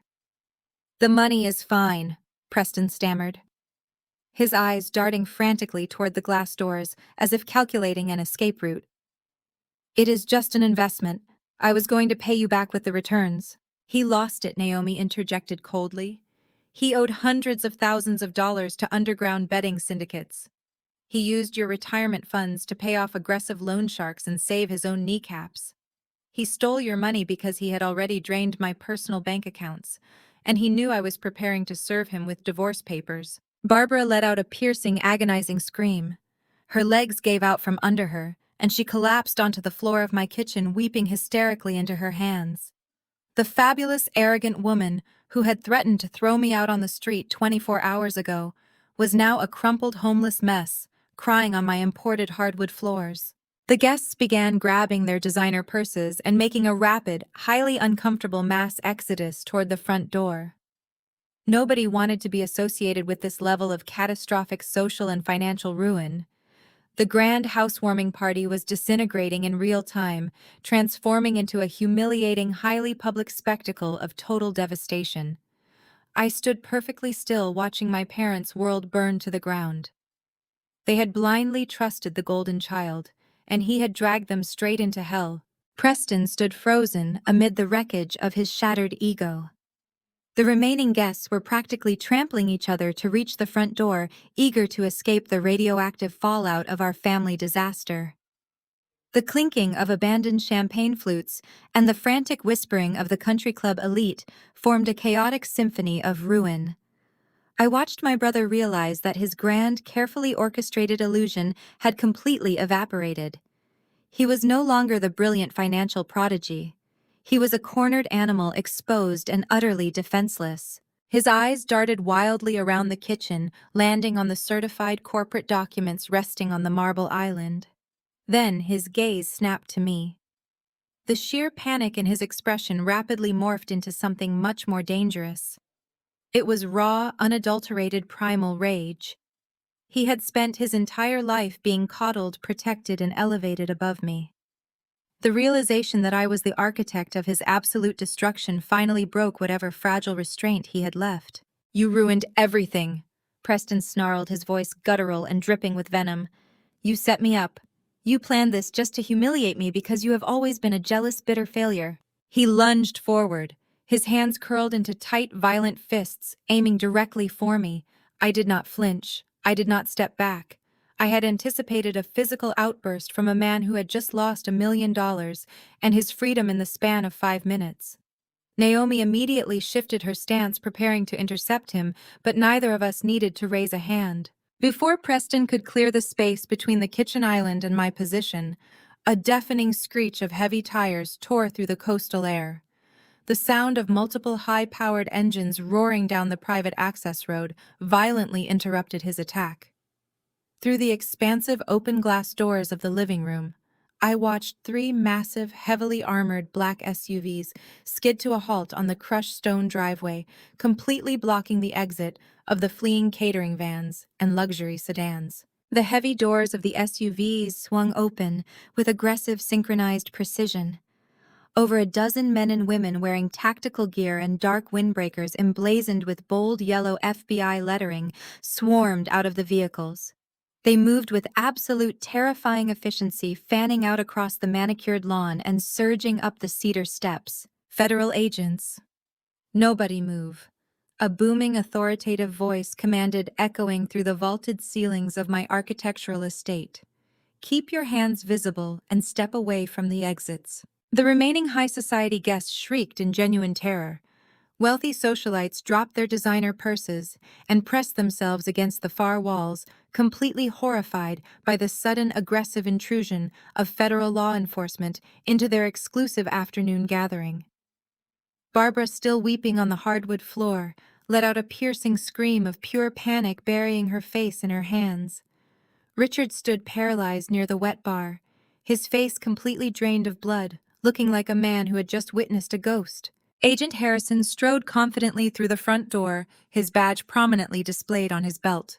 His sharp, calculating eyes immediately scanned the chaotic scene, locking onto me for a fraction of a second to confirm the situation was under control before pivoting his lethal focus entirely onto my brother. "Preston Henderson," Agent Harrison announced, his voice slicing through the terrified whimpers of the crowd. "You are under arrest for federal wire fraud, interstate money laundering, and the forgery of legal real estate documents." Preston's bravado vanished instantly. The arrogant, wealthy investor persona melted away, leaving behind a terrified, desperate criminal. He looked at the armed federal agents surrounding him, then looked at the open patio doors leading out to the beach staircase. In a final, spectacularly foolish display of panic, Preston turned and bolted toward the ocean view deck. He did not even make it 3 steps. 2 federal agents intercepted his clumsy escape attempt with ruthless, practiced speed, One agent grabbed Preston by the shoulder of his expensive designer suit, twisting him around, while the second agent kicked the back of his knees, sending him crashing hard onto the polished cedar decking. The sickening thud of his body hitting the wood reverberated across the patio. It was a poetic, perfectly satisfying location for his takedown, right next to the jagged, exposed drywall of the load-bearing wall he had maliciously destroyed yesterday. "Get off me!" Preston wailed, struggling pathetically against the weight of the federal agents pinning him to the ground. "I did not do anything. My parents gave me that money. It was a gift. They are lying." The sharp metallic click of heavy steel handcuffs ratcheting shut around his wrists cut off his frantic lies. The agents hauled him roughly to his feet, ignoring his desperate protests. They marched him back inside the house, forcing him to stand in the center of the kitchen island, completely restrained, surrounded by the horrified staring faces of my parents' wealthy country club friends. The absolute public humiliation was profound. The golden child was being paraded like a common thief in front of the very audience he had invited to witness his triumph. Agent Harrison pulled a folded warrant from his jacket pocket and handed it to one of his deputies, instructing them to begin securing any electronic devices, cell phones, and laptops found on the premises. The net had officially closed. I stood silently next to the marble counter, watching the glorious, undeniable execution of justice. But the performance was not quite over. Naomi had been waiting patiently for this exact moment. She smoothed the front of her impeccable charcoal pantsuit, picked up her sleek silver briefcase from the counter, and walked slowly toward her handcuffed husband. The crowd held its collective breath. Richard and Barbara watched in stunned silence as their daughter-in-law, a senior corporate attorney, approached the federal custody scene with a look of terrifying, absolute calm. Preston looked at Naomi, a flicker of desperate hope returning to his panicked eyes. "Naomi, tell them," he begged, his voice cracking. "Tell them this is a mistake. Call the partners at your firm. We need the best defense attorneys right now. Fix this." Naomi stopped just inches away from him. She did not raise her voice. She did not yell. She simply looked at him with an expression of pure, unadulterated contempt. She reached into her briefcase and pulled out the thick blue-bound legal document we had prepared in the coffee shop bunker. "I am not your defense attorney, Preston." Naomi stated, her voice carrying a lethal, icy clarity that made the federal agents pause and watch the exchange. "I am your victim.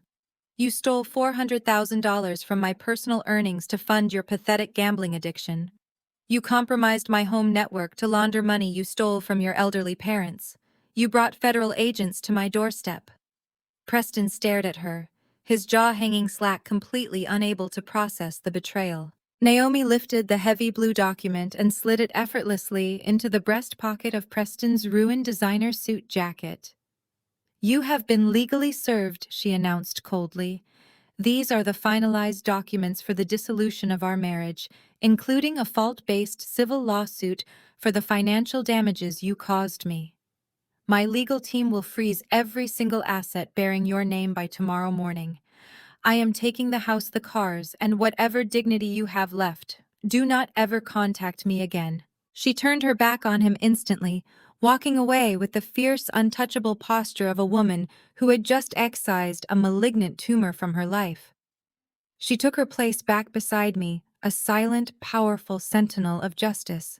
Preston sagged against the grip of the federal agents, his spirit visibly breaking as the totality of his destruction crashed down upon him. He had lost his fake millions. He had lost his freedom. He had lost his brilliant wife. And he had lost his unearned, inflated reputation in front of the most judgmental audience possible. "Take him out of here," Agent Harrison ordered, gesturing toward the front door. The agents shoved Preston forward, marching him past the shattered champagne fountain and out into the glaring Malibu sunlight, straight toward the waiting black SUVs. The flashing red and blue lights illuminated the driveway, casting long, harsh shadows across my property. I watched my brother disappear into the back of a federal vehicle, exactly where he belonged. The immediate threat was gone, but the aftermath of his radioactive greed remained. I turned my attention back to the center of the room. Barbara and Richard were still huddled on the floor. Their country club friends had fled to the edges of the property, and the stark, brutal reality of their situation was finally beginning to set in. The federal raid had successfully removed the parasite, but now I had to deal with the people who had nurtured him. The few remaining party guests stood completely paralyzed near the edges of the room. They were forced to witness the utter collapse of a family they had envied just an hour ago. Richard remained glued to the floor near the shattered remnants of the champagne fountain. Barbara knelt on the hardwood floor beside him, her face buried in her hands, her shoulders heaving with ragged, uncontrollable sobs.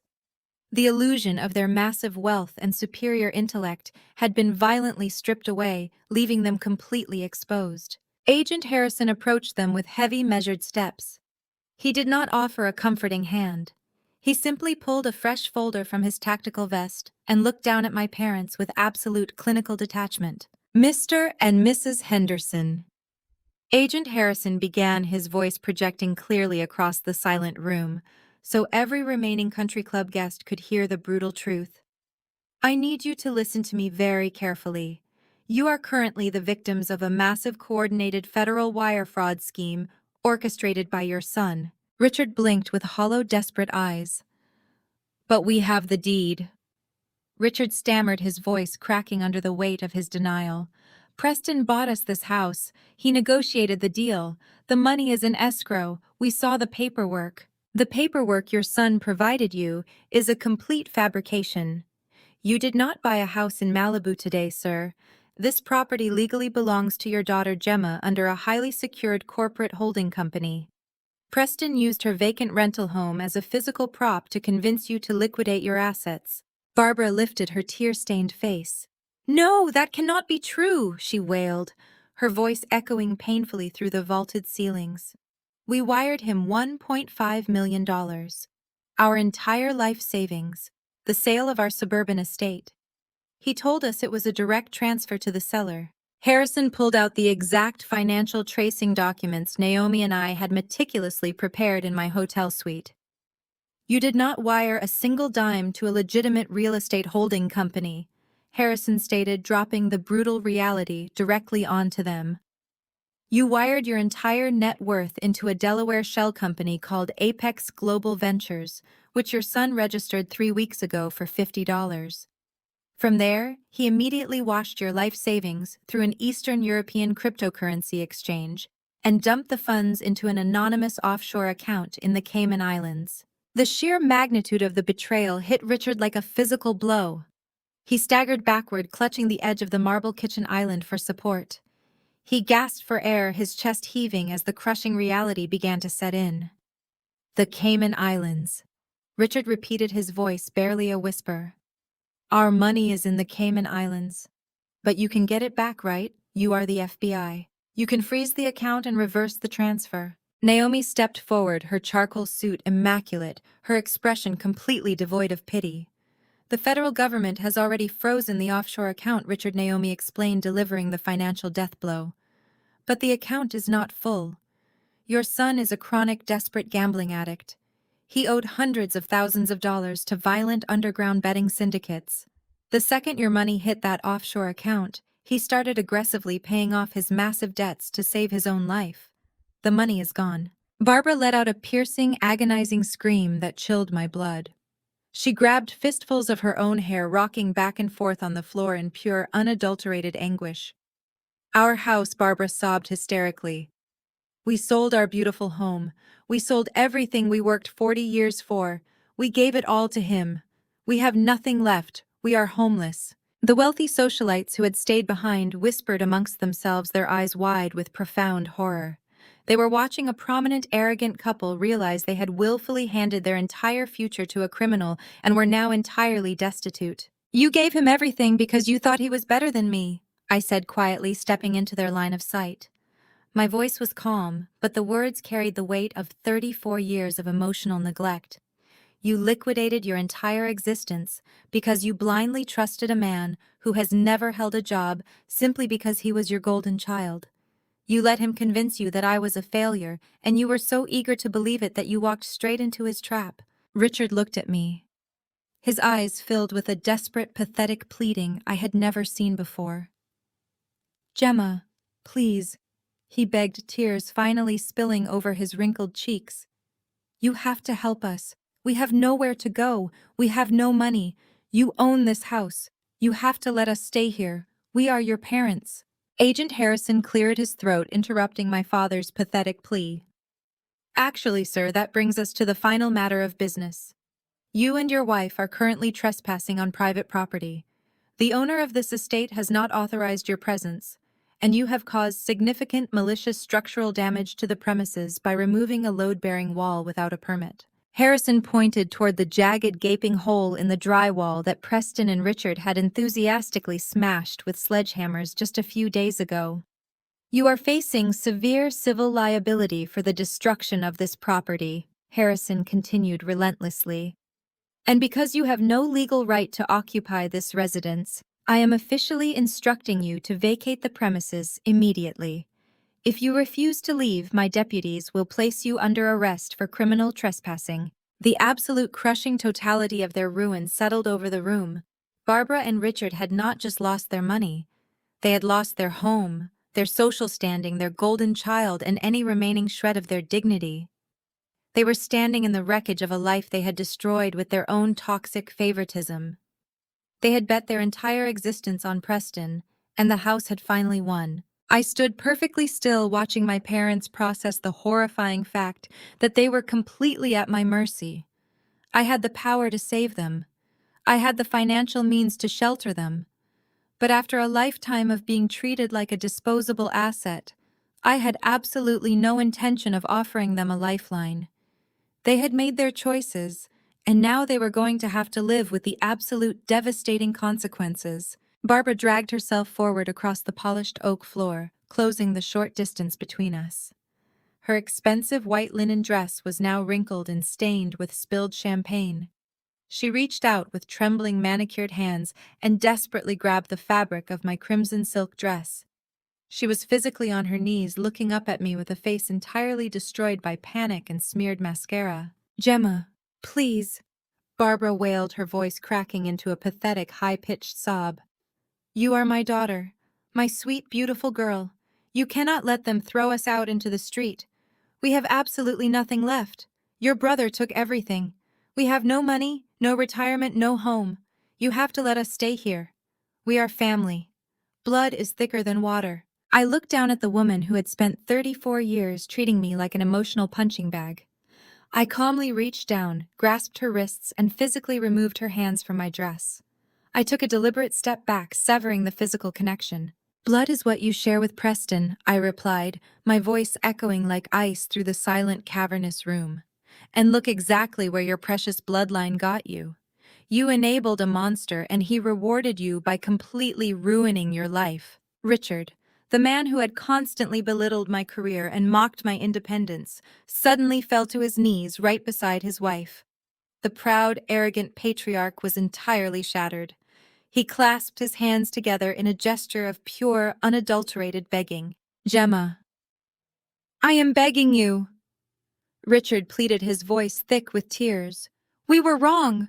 We were so incredibly wrong about everything. Just let us stay in the guest house.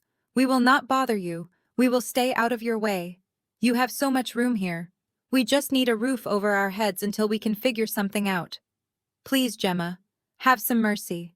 I stared at my father, feeling absolutely zero pity. "Mercy?" I asked, tilting my head slightly. "That is a fascinating word for you to use. Where was your mercy yesterday morning when you stood in my kitchen and called the police to violently evict me? Where was your mercy when you told me I was a bitter, failed spinster who deserved to be thrown out in her pajamas? Where was your mercy when you watched Preston threaten me, knowing full well you were enabling my eviction from the very home I worked 80-hour weeks to afford?" They had no answer. They simply kneeled on my floor, sobbing and trembling under the crushing weight of their own monumental hypocrisy. "You did not care if I was homeless?" I continued, my voice carrying the lethal precision of an auditor delivering a final damning report. "You were perfectly happy to toss me out into the street to secure your own luxury. You bragged to your friends about stripping away my stability. You tore down my walls with a sledgehammer and mocked my life choices. You chose your side. I leaned down slightly, bringing my face level with my weeping mother. I locked eyes with her, ensuring she felt the absolute inescapable finality of my decision. When you called me on the phone to brag about taking my home, you made your position incredibly clear, I said softly, enunciating every single syllable. You told me you were taking the master bedroom. You told me to pack my bags. And you told me if you do not like it, you can find somewhere else. Barbara gasped, burying her face in her hands as her own venomous words were weaponized directly against her. Well, Mom, I whispered coldly, I highly suggest you go find somewhere else. I stood back up and turned my attention to Agent Harrison. I am officially requesting that these trespassers be removed from my property, I stated clearly. Harrison offered a sharp professional nod. He signaled to the two local Malibu sheriff deputies who had arrived alongside the federal raid team. The deputies stepped forward, their hands resting firmly on their utility belts. All right, folks, it is time to go, the older deputy commanded, grabbing Richard by the arm and hauling the broken man to his feet. You heard the property owner. You have zero legal right to be here. Move toward the door. The younger deputy pulled Barbara up from the floor. She shrieked and flailed, dragging her feet across the hardwood as she was physically escorted toward the exit. She looked wildly toward her wealthy country club friends, desperate for someone, anyone to intervene. But her high society peers simply turned their backs, refusing to make eye contact, utterly disgusted by the entire pathetic spectacle. Nobody wanted to be associated with financial ruin. Richard and Barbara were marched out of my living room, past the shattered, leaking champagne fountain, and out the heavy mahogany front doors. I stood shoulder to shoulder with Naomi, watching as my parents were paraded down the front steps in complete and total disgrace. They had arrived at this house feeling like royalty, and they were leaving it as penniless trespassers. The heavy glass doors swung shut behind them, locking them out of my sanctuary and out of my life forever. 6 months passed, washing over my life like the steady cleansing tide of the Pacific Ocean. I sat on the expansive cedar deck of my Malibu sanctuary, the afternoon sun warming my skin, a crystal glass of expensive Pinot Noir resting lightly in my hand. The ocean breeze carried the scent of salt and blooming bougainvillea, completely untainted by the toxic presence of the people who used to call themselves my family. Bailey, my golden retriever, rested his head happily on my feet, basking in the tranquil coastal warmth. Naomi sat across from me, looking absolutely radiant in a relaxed, tailored linen suit. She held her own glass of wine, leaning back against the plush outdoor cushions with the effortless grace of a woman who had just conquered her entire world. We clinked our glasses together, the delicate chime ringing out over the sound of the crashing waves. We were not just celebrating a beautiful Saturday afternoon. We were celebrating absolute, undisputed victory. The federal justice system moves with terrifying efficiency when handed a perfectly constructed, undeniable dossier. Preston did not even make it to a trial. Faced with the mountain of forensic accounting evidence, the fraudulent deed, and his own crystal-clear audio confession, his public defender forced him to accept a plea agreement. It was a complete, humiliating surrender. He pleaded guilty to federal wire fraud, international money laundering, and elder financial abuse. Right now, the former golden child of our family was residing in a federal correctional institution in the desert. He was serving a mandatory 7-year sentence. There were no luxury cars, no offshore accounts, and absolutely no wealthy investors to impress. His daily routine consisted of waking up at dawn, wearing a standard-issue uniform, and working in the prison laundry facility for pennies an hour. The man who had mocked me for working 80-hour weeks was now spending the prime years of his life taking orders from federal guards. He had gambled his entire existence on his own inflated ego, and he had lost everything. Naomi had executed her own legal warfare with devastating precision. Her divorce was finalized with record speed. Because Preston had committed massive financial crimes and drained their marital assets to fund his illegal gambling rings, the judge granted Naomi everything. She retained full ownership of their Los Angeles home, her impressive investment portfolios, and her dignity. Furthermore, her brilliant handling of the situation had caught the attention of the senior managing partners at her law firm. Last month, Naomi was officially promoted to senior partner, cementing her status as one of the most formidable financial attorneys in the state. She was thriving completely unshackled from the dead weight of my brother. The fate of Barbara and Richard was entirely different and brutally poetic. The federal agents had successfully seized Preston's offshore accounts, but Naomi's initial assessment had been entirely correct. The vast majority of my parents' $1.5 million had already been distributed to violent underground loan sharks to cover Preston's massive debts. The money was gone, vanished into the untraceable void of organized crime. My parents were left with absolutely nothing. The grand, wealthy lifestyle they had weaponized against me for 34 years evaporated overnight. Their country club friends, the same people who had witnessed their humiliating eviction from my beach house, completely blacklisted them. Nobody in their elite suburban circle wanted anything to do with a couple who had been defrauded by their own son and publicly exposed as toxic, manipulative abusers. Without a home, without savings, and without any marketable skills, Barbara and Richard were forced to face the harsh, unforgiving reality of the working class they had always so arrogantly looked down upon. They currently rented a cramped one-bedroom apartment in a noisy, run-down neighborhood in the San Fernando Valley. It was a bleak, depressing complex overlooking a busy freeway intersection, a stark contrast to the sprawling suburban estates they were accustomed to. To pay their rent and cover their basic living expenses, my parents had to swallow their massive pride and enter the retail workforce. At 60 years old, Richard was currently working as a greeter at a massive discount warehouse store. He spent 8 hours a day standing on concrete floors, checking receipts and handing out shopping carts to the very people he used to mock. Barbara had found employment as a cashier at a mid-tier department store.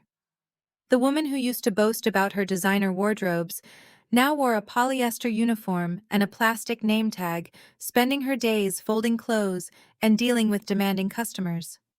They were living paycheck to paycheck, exhausted, isolated, and entirely consumed by the consequences of their own toxic favoritism.